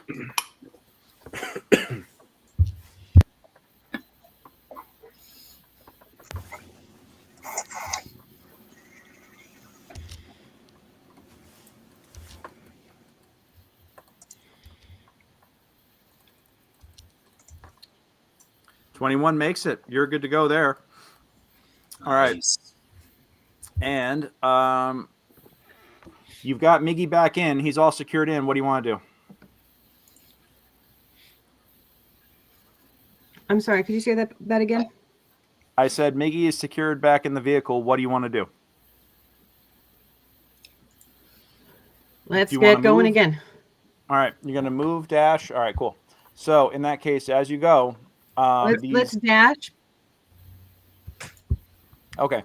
So you're going to dash. They're going to quickly get the two little devil guys are going to get attacks of opportunity off. We're going to get one on.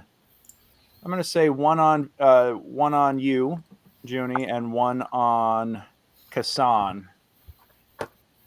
As you guys go screaming past them. 1, 2.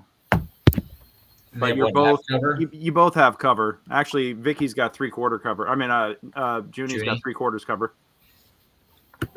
I'm keeping my eye out for infernal coins. Have we seen any of those rattling around, or any pouches that seem to be indicative of those? Nothing yet. Okay. You haven't had a chance to look on the bike that's in the mall yet. Okay. But yeah, both the attacks miss. Go on ahead and just pilot. I'm gonna take. Whoop, there we go. If you go 5, 10, 15, 20, 25, 30, 35, 40, 45, 50.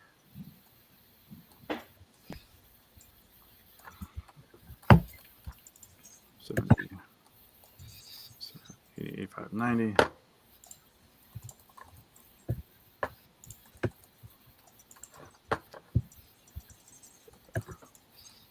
Go 9,500, 5.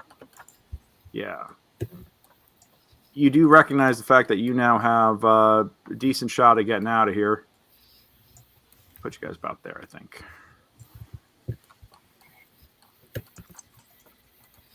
The bad guys are going to follow you or try to follow you, but Vicki, give me a, or I mean not Vicki, Junie, give me a just a straight D20 roll, real quick.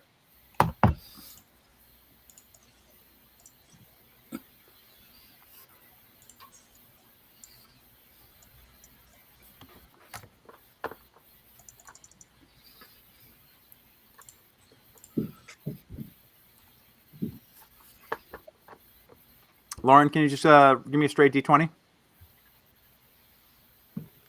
Yeah, hold on. D20. No worries. 18. Fantastic. At this point, you guys pull out 18. and head off, and 18. Yep. The remaining bad guys decline to pursue.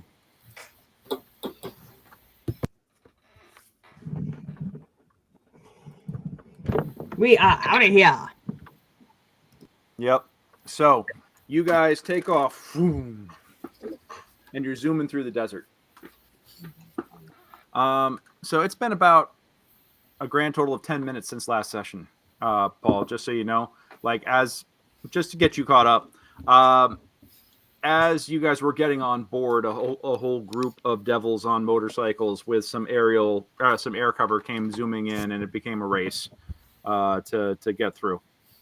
So good times, but you have managed to take some out and evade others, and yeah, quite the little encounter, fortuitous encounter with the magma lake right there too, considering the flaming tornado combined with the gas explosion that took out part of the ground beneath you. Yeah. So after, give me a round of perception checks real quick.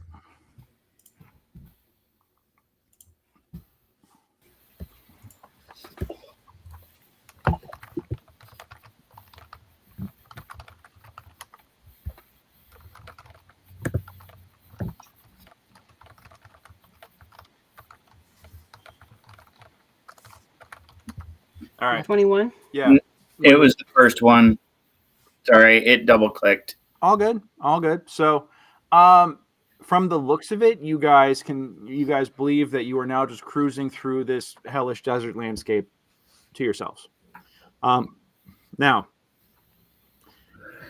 you only had a general sense of direction as to where Fort Knucklebone was. General direction. Yeah. You only have a sense, relatively speaking. So you're heading off that way. What I need is a round of survival checks with disadvantage, like a group survival check with disadvantage right now to see how it's all going. I'm a ranger. Do I have disadvantage on this, especially because I remembered which way to go? You don't know precisely where you're going. Yeah.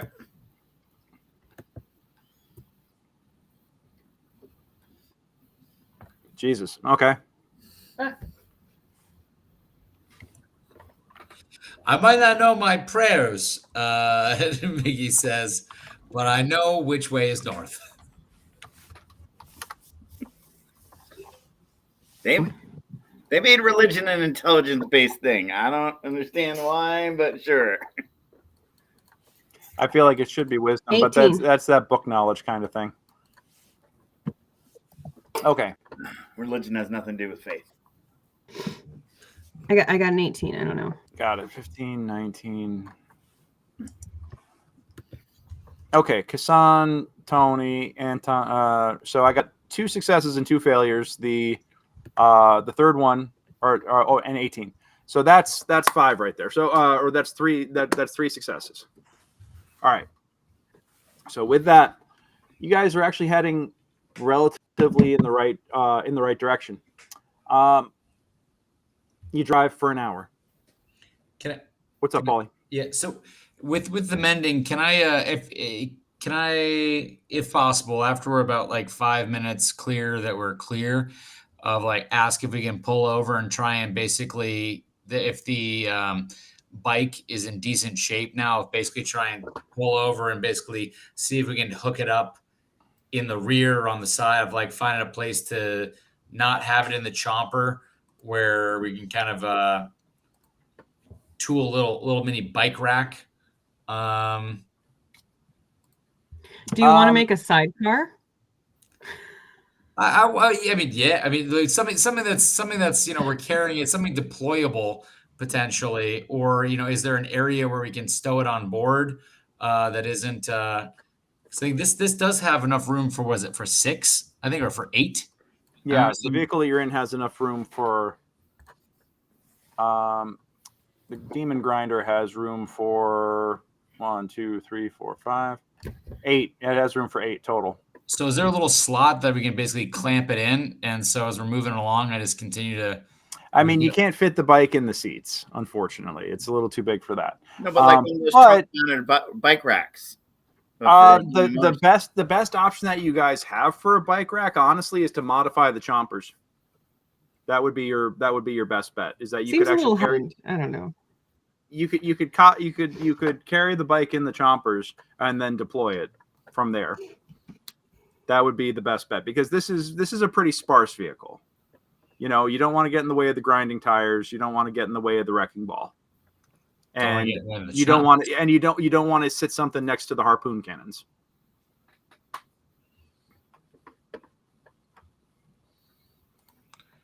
Okay, so for right now, it has to ride the chompers. So I take a look as we're driving along, and I don't see anywhere right now where we can. There's no bike rack currently. If we did. Yeah. I will say that the bike is at 2 hit points out of 30, but you did manage to. I'm going to say that the mending was good enough to fix the smoke problem, so that you can at least get some basic repair done. Yeah, I'm just wondering if, as we go along, considering mending is kind of a central thing to my Eldritch cannons I do believe for their hit points, that mending, what is it? How about this? Because it's 2d6 2d6? for mending spells on Eldritch cannons. Okay. Well, I look at it like this. You will have to take some time to do some specific repairs to the bike. It's going to take at least an hour's worth of time to regain the hit points. It's even magically, because you are dealing with a magical vehicle here. Totally. Yeah. But I will say that if you involve a mending spell, you'll get advantage on the dexterity check necessary to make the repairs. And I'll say it's 2d6 instead of 2d4 hit points regained per hour of repair. And I can help with the help action because I also have mending spell. Okay, sure. Yeah. So if we're driving along, then yeah, and we assess. I think it's a pretty quick assessment that that's where it's going to live. That we're going to try and put it in better shape as we're tootling along. You're not going to be able to do any work on it while the vehicle is moving. But if you guys want to stop and take a break for a while after you've been riding for an hour or two, you're more than welcome to do so. You also recognize the fact that the bike, the infernal furnace that you had to patch up real quick, the infernal furnace is already on, and it's still going, and you don't know how many hours are left on it. Yeah. So, but you do hear the screaming of a soul within the engine. Okay. What's up? Can we make the structural repairs to the vehicle that we're on, the party wagon, as we're going with mending? Not while you're riding. Yeah. We should probably just keep going. Okay. So you drive 1 hour, I'm not sure it's 2 worth hours. it. Oh, to stop for repairs? Yeah. Yeah, we have ostensibly quite, once we get to the fort, quite a lot of stuff to do. And we should probably save our time and energy for that. Considering. Yeah. Give me a round of... Actually, pardon me 1 second.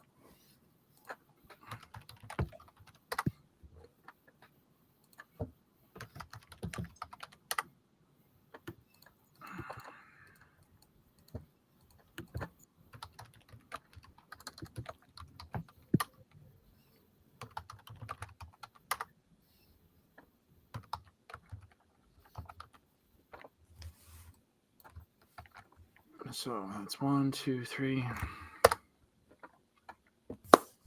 You guys have been riding for about 4 hours, about half a day, or about half a standard day of travel. At this point, the keening of the souls being consumed within the engines, oddly enough, it's just become background noise, and you try to put out of your mind what it means to actually be running these motors in this hellscape. And I want a round of perception checks from everybody real quick.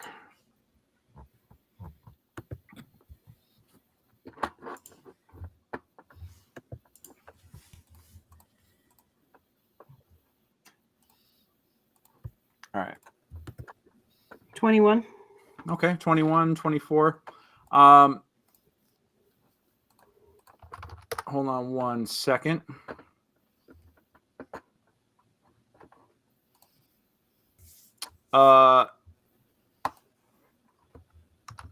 Lauren and Anton, I'm going to send you a message on Facebook real quick.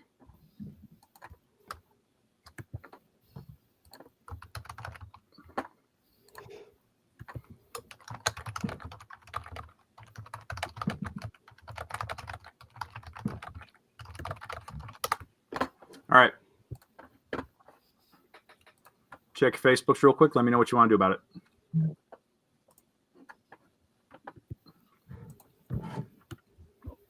I mean, we should check it out. People might need our help.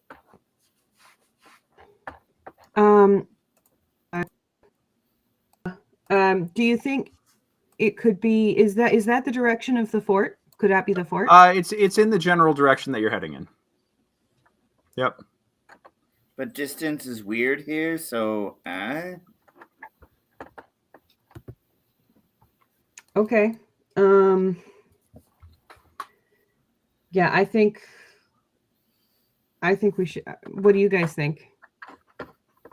Well, nobody else has spotted it yet. It's just the two of you so far. Oh, I'm sorry. I thought I told it. Hey guys, there's a big thing of smoke. Look, there's some smoke ahead. Do you think we should? And there? Miggy with a 24. I'm going to say that it doesn't look like explosive out of control fire, more like residential fire, like like a cooking fire. That might be a good place if it's a town. It might be a good place for us to hold up, do repairs, and restock or whatever. I don't know I don't know anything about down here. Are we expecting nice towns in Avernus?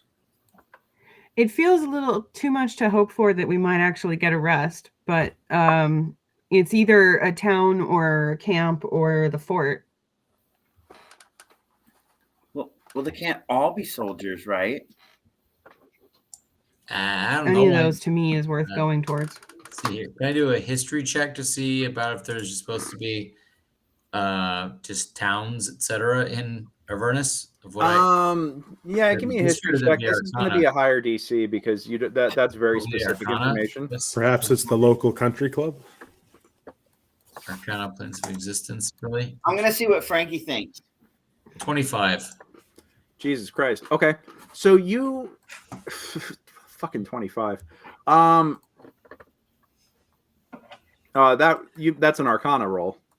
Yeah, well, I rolled Arcana because of planes of existence. I have the same for history as I do for Arcana. Okay. Okay. You know what? I'll give it to you. I'll give it to you. You have heard of towns. You know that there are settlements in Avernus that are pretty shitty. It's hell. Where the food is terrible. But you've also heard of, you know that there are those who are traveling through the desert, and sometimes there are roving bands of travelers that are not hostile. Yeah. So, just souls trying to scrape out an existence. It could be something over there. I mean, I relay the info of some places are less bad, as I've read about. I mean, I don't know. I've never been here before, but I mean, is it in the general direction that we want to be going in? Relatively, yeah. Let's check it out. Unless anybody's got any strong misgivings. I mean, I think we should check with Frankie. All right, you put the helmet on. Give me a wisdom saving throw.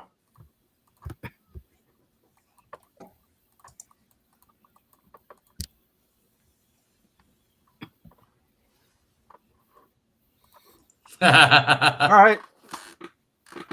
You put the helmet on, and you're like, Frankie, come and talk to me, Frankie.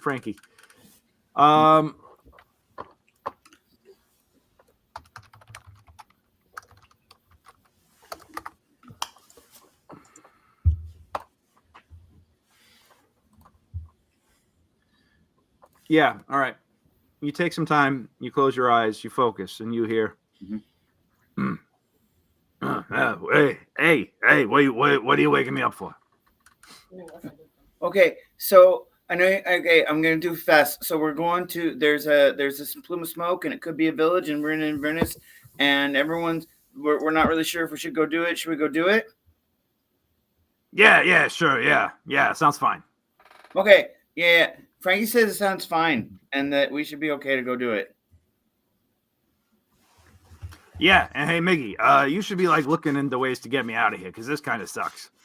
Oh, yeah, I don't know how to do that, but I don't know. Maybe you could talk to somebody about getting me out of here because this. They don't really believe me that What? you're in here. Yeah, but you believe me, and you believe in me, right? Yeah, of course I believe in you. I'm working on it.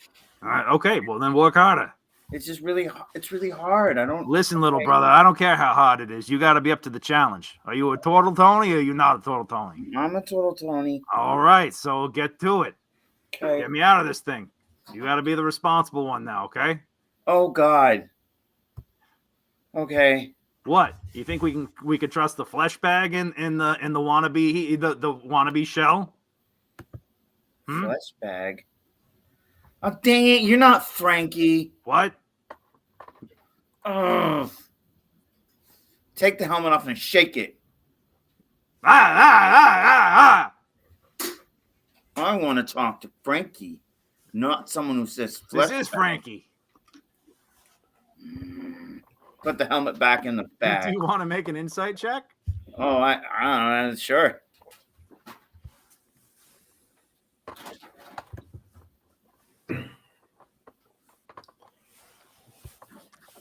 Yeah, you're not sure. But okay. Yeah, you're not sure. You know that there are potentially multiple entities in that helmet. You don't know. Okay, put it back. All right. Okay, I talked to someone, pretended to be Frankie, and he said it should be fine, but he wants me to get him out of the helmet. But I don't think that was Frankie, but he was pretending to be Frankie, but I'm not 100% sure. But he did say flesh bag when he was meeting Casan, and that's not okay. Because if it is Frankie, Frankie needs a talking to by you, Vicki, not by me. Yeah, that doesn't sound like Frankie. I mean, like, anybody who shed blood with us, honorable. They're the Tortletonis. They're not even honorable. Yeah, but sometimes he picks up local slang. Yeah,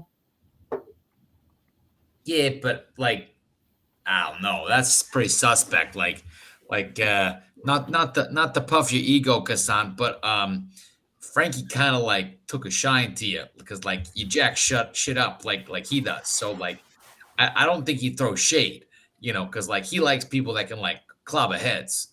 So I'm just saying, like, Fleshbag sounds rather derogatory. yeah. Yeah. I mean, it kind of sounds like something like a spirit of some sort of like Either somebody way, who's we not got to figure defined. out how to get Frankie out of the helmet. Yeah. Oh boy. That's a one.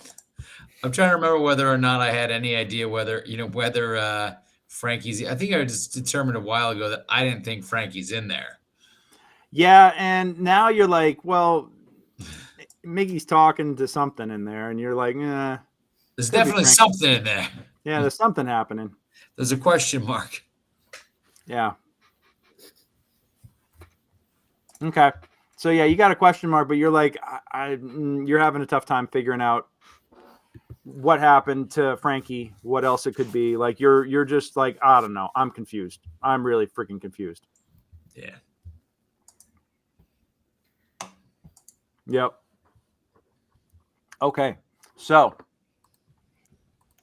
what do you guys decide? You're gonna head towards the plumes of smoke. Ahead, right? Okay. Yeah, I think we're gonna go check out what's over there. All right. How cautious do you guys want to be in your approach? I want to be really cautious, but that's never going to happen. Okay. Well, my question I feel like is this you is want not to an like easy. that you see that the smoke is coming from beyond a rise. Okay. Do you guys want to park the vehicle and go up and see if you can sneak up and spy, or do you guys just want to go ride around until you become visible? And like, how do you want to approach is my question. Well, I mean, I think we can fly up to we can get close to the rise, and then Tiny Tony and Owlie can fly up pretty quick. We don't have to spend that much time. Sure. Okay. They can see far ahead. All right. That's a good so solution. you guys get to the base of the rise where the smoke is coming up from the other side. You send them up. Warging into their vision, you see what looks to be a horseshoe-shaped encampment made up of other war machines, all in kind of a, like I said, a horseshoe shape. Like it's almost like somebody circled the wagons but left an opening. And you see tents and other canvas, other canvas roofs and everything spread between the inside of this horseshoe. And give me a perception check real quick. Okay. Let's see here.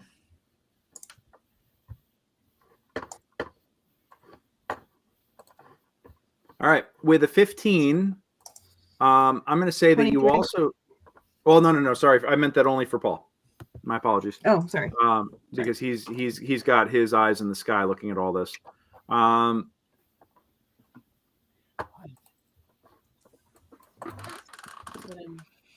Buddy, you're done.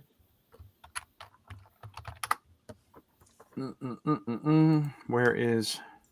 I want to make sure I get this correct. Yes.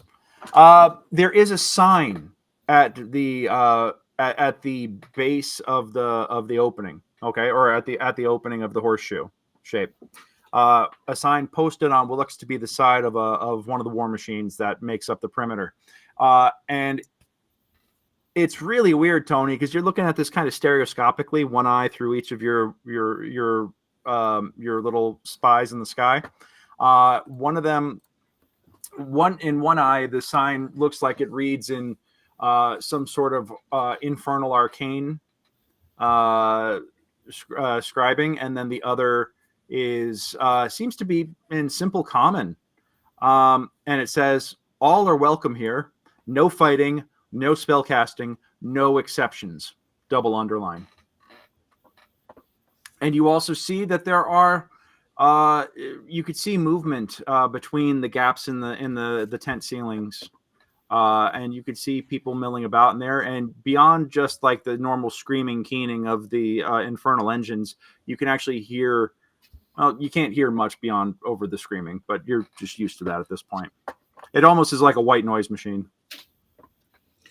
I relay the information to them in the what it says on the sign. Like, it seems like a bazaar or something.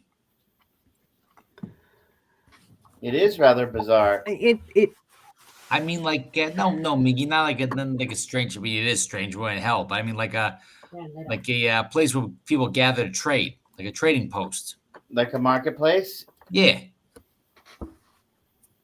Also known sometimes as a bazaar. Well, yeah, I know it's weird.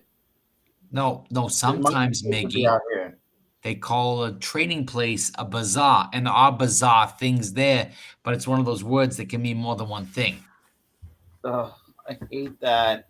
Kind of like you wear a shield, but you can shield somebody. Yeah, because I put my shield in the way. Or you shield them with your faith, or your love, or your You body. say I put my shield in the way. Yeah. Anyway, okay. What were you saying, Judy? Oh, Judy froze. Well, it looks like Lauren locked up. All right. So, do you guys want to head down into the area? Yeah, I think so. Okay. How do you choose to approach? Do you choose to drive up in your war machine, or do you infernal war machine, or do you want to walk over the hill? I think we ride up in the. I think in a non-fast way, and like a tootling up, kind of like, okay. Hey, we belong here. What's up, Miggy? Yeah, non-threatening. Well, okay. What's up?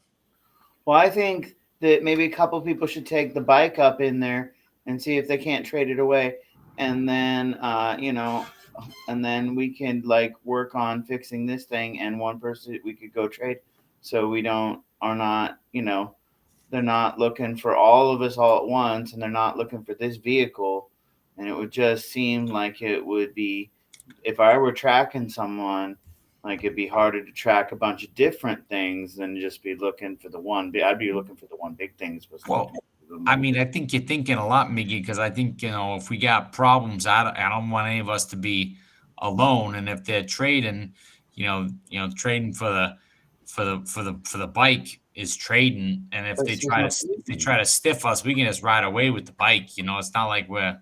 But it says no fighting. No fighting. Check your round. That's true, but we're also in hell, so I don't know how much I trust signs like that right now. Well, I think it's like a deal. Anyway, okay. I think it deals. What were you saying, Junie?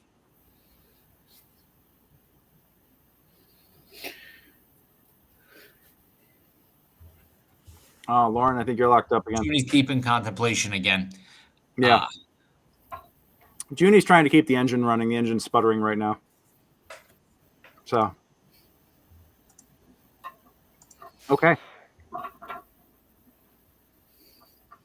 So with that,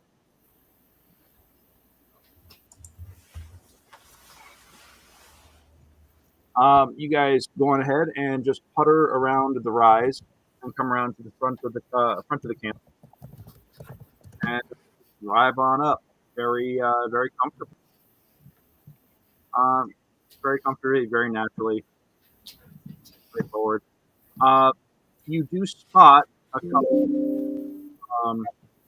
individuals coming out from the front of the team that kind of goes to you and tell you to halt.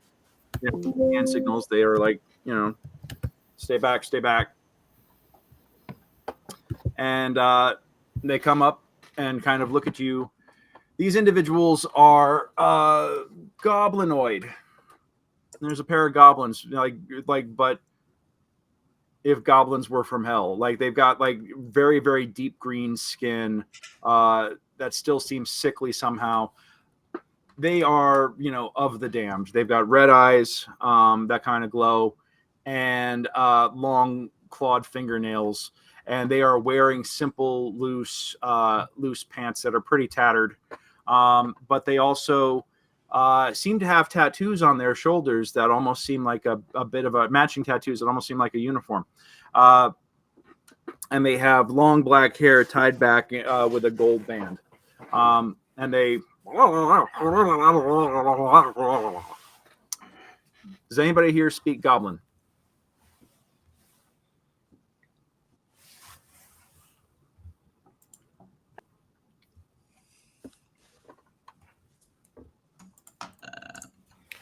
Not Casan.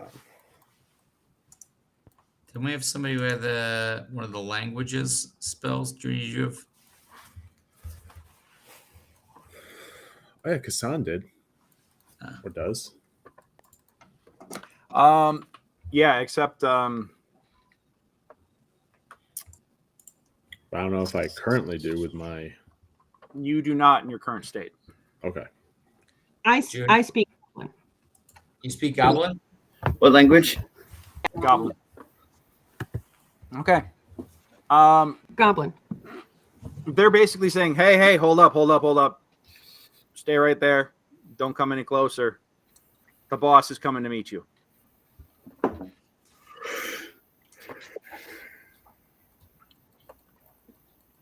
But what I will tell you, and that's what they say. So Lauren, yeah, that's what they say to you. And in the meantime, the rest of you guys, you are looking upon a collection of brightly colored tents clustered together, creating what looks to be an oasis of comfort amid the dread landscape of Avernus. Huge infernal war machines form a horseshoe about the tents with curtains made of small rectangular iron plates and lamps dangling from chains strung between them. And as you get closer, soft, lilting music and wondrous smells drift across the hot winds, inviting a closer look. And these little goblins are basically just telling you, hold up, wait. And one runs back inside. What do you guys want to do? Do you want to do anything while you wait for this? I will idle. I will have pause and idle. Owly and Tiny Tony do some flying recon. Okay. How obvious are you trying to let them be? I'm trying to have them look like they're just flying. Okay. So they kind of fly up into the air. They're flying casual. They can't see much between the tents, but I'll say that you could just do a straight perception check. Normally I'd give advantage, but this will just be a straight perception check because of disadvantage due to the coverage of the canvas tents. We'll see what you can catch between them. Owly gets a nat 20. Oh, shit. Okay. And Tiny Tony gets we'll go with 21. A 19 that goes to 23. Okay. So, yeah, 23 and a 23. Yeah, so they get a really good sense of things. They can sense that there are lots of figures beneath. As you're, give me an Arcana check to see what you recognize, because there's a lot of figures and figures and shapes and sizes that you may or may not recognize. All right. So you recognize hobgoblins with the goblins, like bigger hobgoblins. You also recognize dwarves, but these are strange looking ones. Their skin is ebony black with ashen white beards, and they are bald, pupilless eyes. I will also say that you recognize what looks to be With a 12, well, here, I'll show that to you. You see a couple of those guys rolling around. Long snake-like or fiery snake-like creatures. You don't know what they are with a 12. And I will also say that you recognize what looks to be a devil with a tail and horns, but shirtless with an 8-pack and looking real, looking like he doesn't just do leg day, he does ab day every day. And rather impressive wingspan on top of that. You see two of the snake-like creatures, and then one of those guys kind of like hanging out around one of the fronts of one of the tents. That's what you spot. Now, within moments, a gentleman steps forward. He's got very, very dark tan skin. He's wearing a blue striped headband, a solid like sky blue shawl over what looks to be a darker blue wrap, and he's got like rather loose pants that are polka dot on one side and striped on the other, on one leg. Each leg is one's polka dot, one stripe, and he's got a scimitar in his belt. But he comes out and goes, "Ah, friends, welcome, welcome, welcome to the Wandering Emporium. Come in, come forth. It is safe here. There is food, fine wine, fine rest for a price.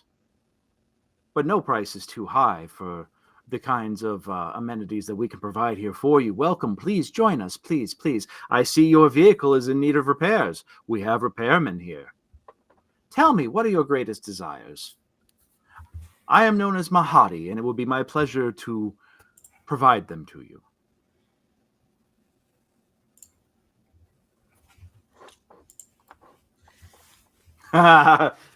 Actually, Casan, you get insight on this. Or yes, Casan or Matt, you get insight on this. Insight? I mean, advantage on the insight, pardon me.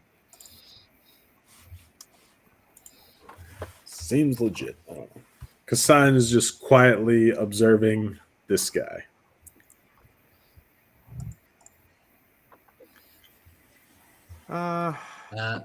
Will we know anything about me? Is this let me see the Arcana in terms of magical traditions?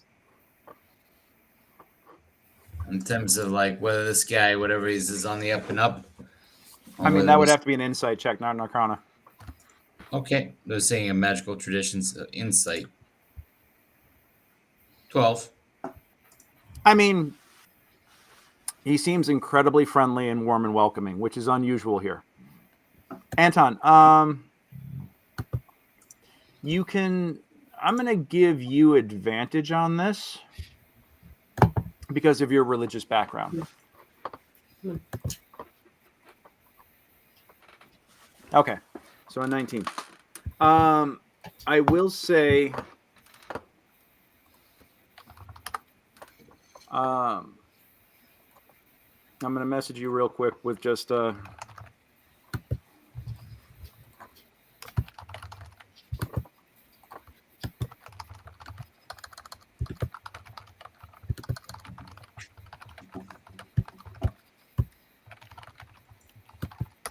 right, check your Facebook real quick. That is what you realize as you're looking at this guy. But he projects safety, hospitality, friendly.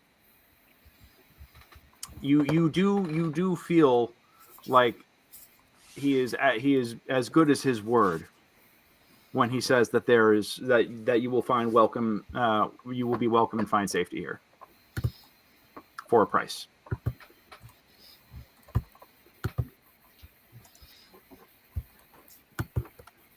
Is there an entry fee? Oh, a fee to enter the to enter the no, there is not a fee to enter. Some services will require money, of course. Some are gold, some will take things that are a little more precious. But there are many things available to you here. And there's no fee to leave either, is there? Well, that all depends. We don't let anyone skip out on their bills. Just depends on what kind of shopping you do here. Ah, But please, come in. Let us share a drink. Tell me about yourselves. I would love to learn about my new guests. you okay, Mickey?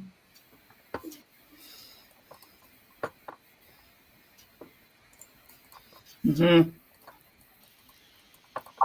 That's fine. Come with me. Come, please. And he waves you into the camp. Do you follow? Yeah, Okay. I'll follow. He says, and as you look about, you actually do see a number of trader stalls, but he starts walking you past all that. And as you pass through, you see what looks to be a forge, where you see those long lizard-like creatures seemingly working on repairing war machines and building stuff. You see what looks to be a barber shop. And then you also see a sign that is in Infernal, and those of you who can read Infernal say that there's it's a shop called From Here to Avernus, couriers and spellcasting. I think it's really fun. That's what you guys see on the side that you go down. There are other shops on the other side, but your host Mahadi takes you back to the tent in the back in the center. With a sign that actually can be read by anyone in any language that says Infernal Rapture. And he says, please come into my establishment. I will have you as my honored guests. I would love to be able to entertain you here, and I would love to speak with you more, learn about you, and how I can make your wildest dreams and pleasures come true. No. No. Well, that's rude. I understand, though. Pardon me if I'm being a little overwhelming. I wish to... I just mean to be a gracious host, my friend. Your name is Miguelle, is it not? It's what it says on my underwear, if I wore underwear. I see. Well...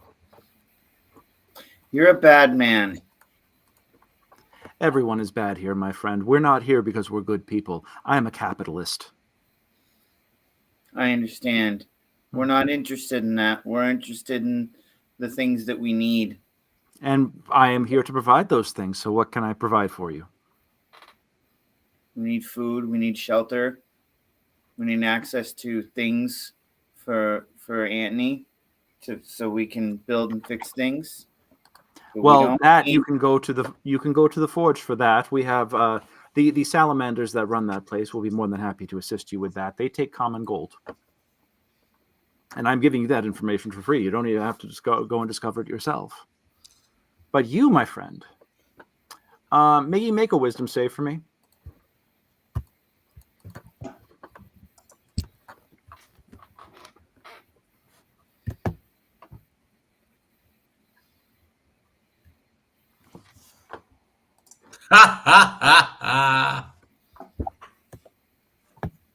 Son of a bitch. All right. He just tried casting Detect Thoughts on you. Mm-hmm. I mean, even if he had succeeded, I don't really even sure he got much. But I mean, well, he was trying to plunge deeper. He already got your surface thoughts. Mm-hmm. Yeah. Forgive me, habits. I'm trying to be a gracious host right now. Sign says not supposed to cast. That is true. I made that sign. This is my establishment. And there is a rule of commerce that says you should know more about your customer. You should know everything you can about the customer before they walk in your door. So as long as it's benevolent, we're okay. So we can use our mending spells and things like that here. If you wish to use your mending spells, you may do so outside the perimeter of the horseshoe, but yes. Okay. You sell those soul coins here? Do I sell soul coins? I accept them. I trade in them. Soul coins are incredibly valuable here. You can do a lot with them. What are you looking for soul coins? Oh, well, that is what I trade here at the Infernal Delight. You can or Infernal Rapture. You can purchase all kinds of things. We have dining services. We have spa services. We have rooms to rent for as long as you wish, for a price. No, I wonder what you want for soul coins.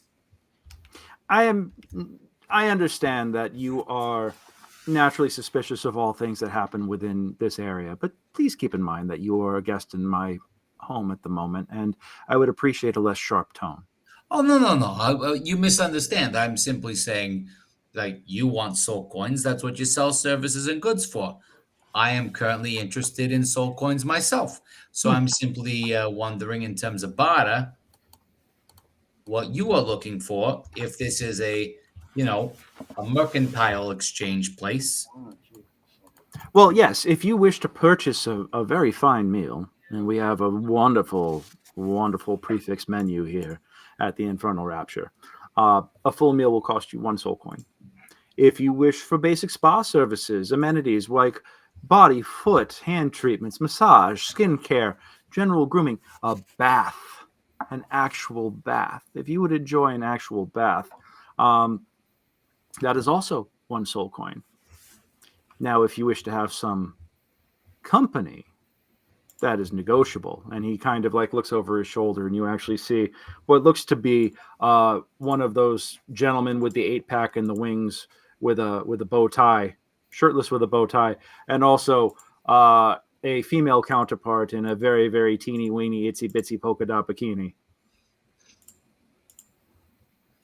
We can make arrangements for that as well. That is all negotiable. Do you buy vehicles? Yes, we could purchase. We would always be interested in purchasing vehicles, depending on their current condition. If it's a real fixer-upper, though, you won't get much for it.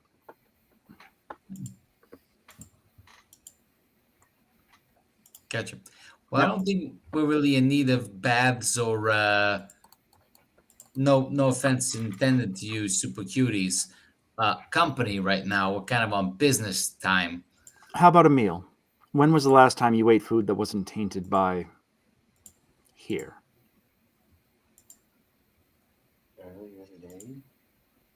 Yeah, yesterday. Everybody give me a con save.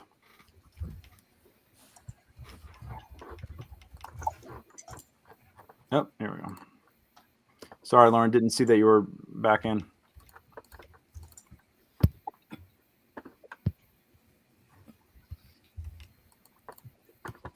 All right. Casan, give me a wisdom save.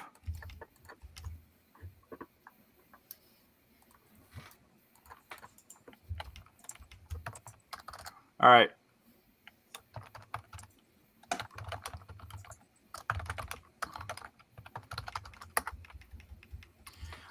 As you are standing there, it seems like the smell of fresh cooked meat, some sort of delicious stew, and beer just comes wafting out of that tent. And each of you feel your stomachs rumble. June and Casan, it almost make your knees weak. Smelling that. And Matt, that is kind of like a very unusual sensation. I still have rations? In your current state of mind. Yeah, you have rations, but you're in hell right now, and everything that you eat or drink is spoiled or tainted somehow. So, it all tastes like shit. And this smells untainted. Well, I mean, I purify our food every day with the ritual, but yeah. Yeah, by the time they get to the end of the meal, it's gross. Yeah. It's a very temporary fix. You have to eat it super fast, and then it still sits sour in your stomach. You're still in hell. So I say, just one moment, good sir. Tortletoni, tiny tea break, and I circle everybody to circle up a ways off. and in very low tones, I say, hey guys, is there anything that we really need here? Otherwise, I think we should just beat feet because I think this don't seem like we're getting good deals here, etc. And we're kind of wasting our time. We're burning fuel right now. What? Anybody disagree? Nope. I think we should go. I think we should go and buy what we can buy from gold, and then go. Yeah. Okay. Okay. And break. Thank you very much. I don't think we need anything for so. Does the name Brother Othar mean anything to you? Here we go. Here we go. And that's where we'll cut for today. Jerk face. Yeah, this is what I have. Sometimes I have fun rolling wisdom saves for you guys. So awesome. All righty. Well, hey, we'll go on ahead and wrap it up there for tonight. Thank you all for tuning in. Really appreciate you. I see we did have a couple of folks tuning in throughout the evening, so thank you so much for joining us. We will be back next week with more Tortletoni madness as they get railroaded back onto the main plot line, perhaps, or I'm just going to keep torturing them because keeping them in hell is a good time. So with that, if you'd like to join in the campaign, once again, please join us at secretsofthebarrelmaze.com, www.secretsofthebarrelmaze.com. You could book me to run games like this for you there, and I am very excited and looking forward to that notion. I have a couple of games coming up and a couple of travel opportunities where I'll be running games for people coming up as well, hopefully. Fingers crossed that all comes through. So more on that as it gets announced. Anyhow, we will see you all next Monday, 7 p.m. Pacific, 10 p.m. Eastern. And until then, I hope you have a great week. Take care of yourselves. Take care of each other. Until we meet again, roll them 20s.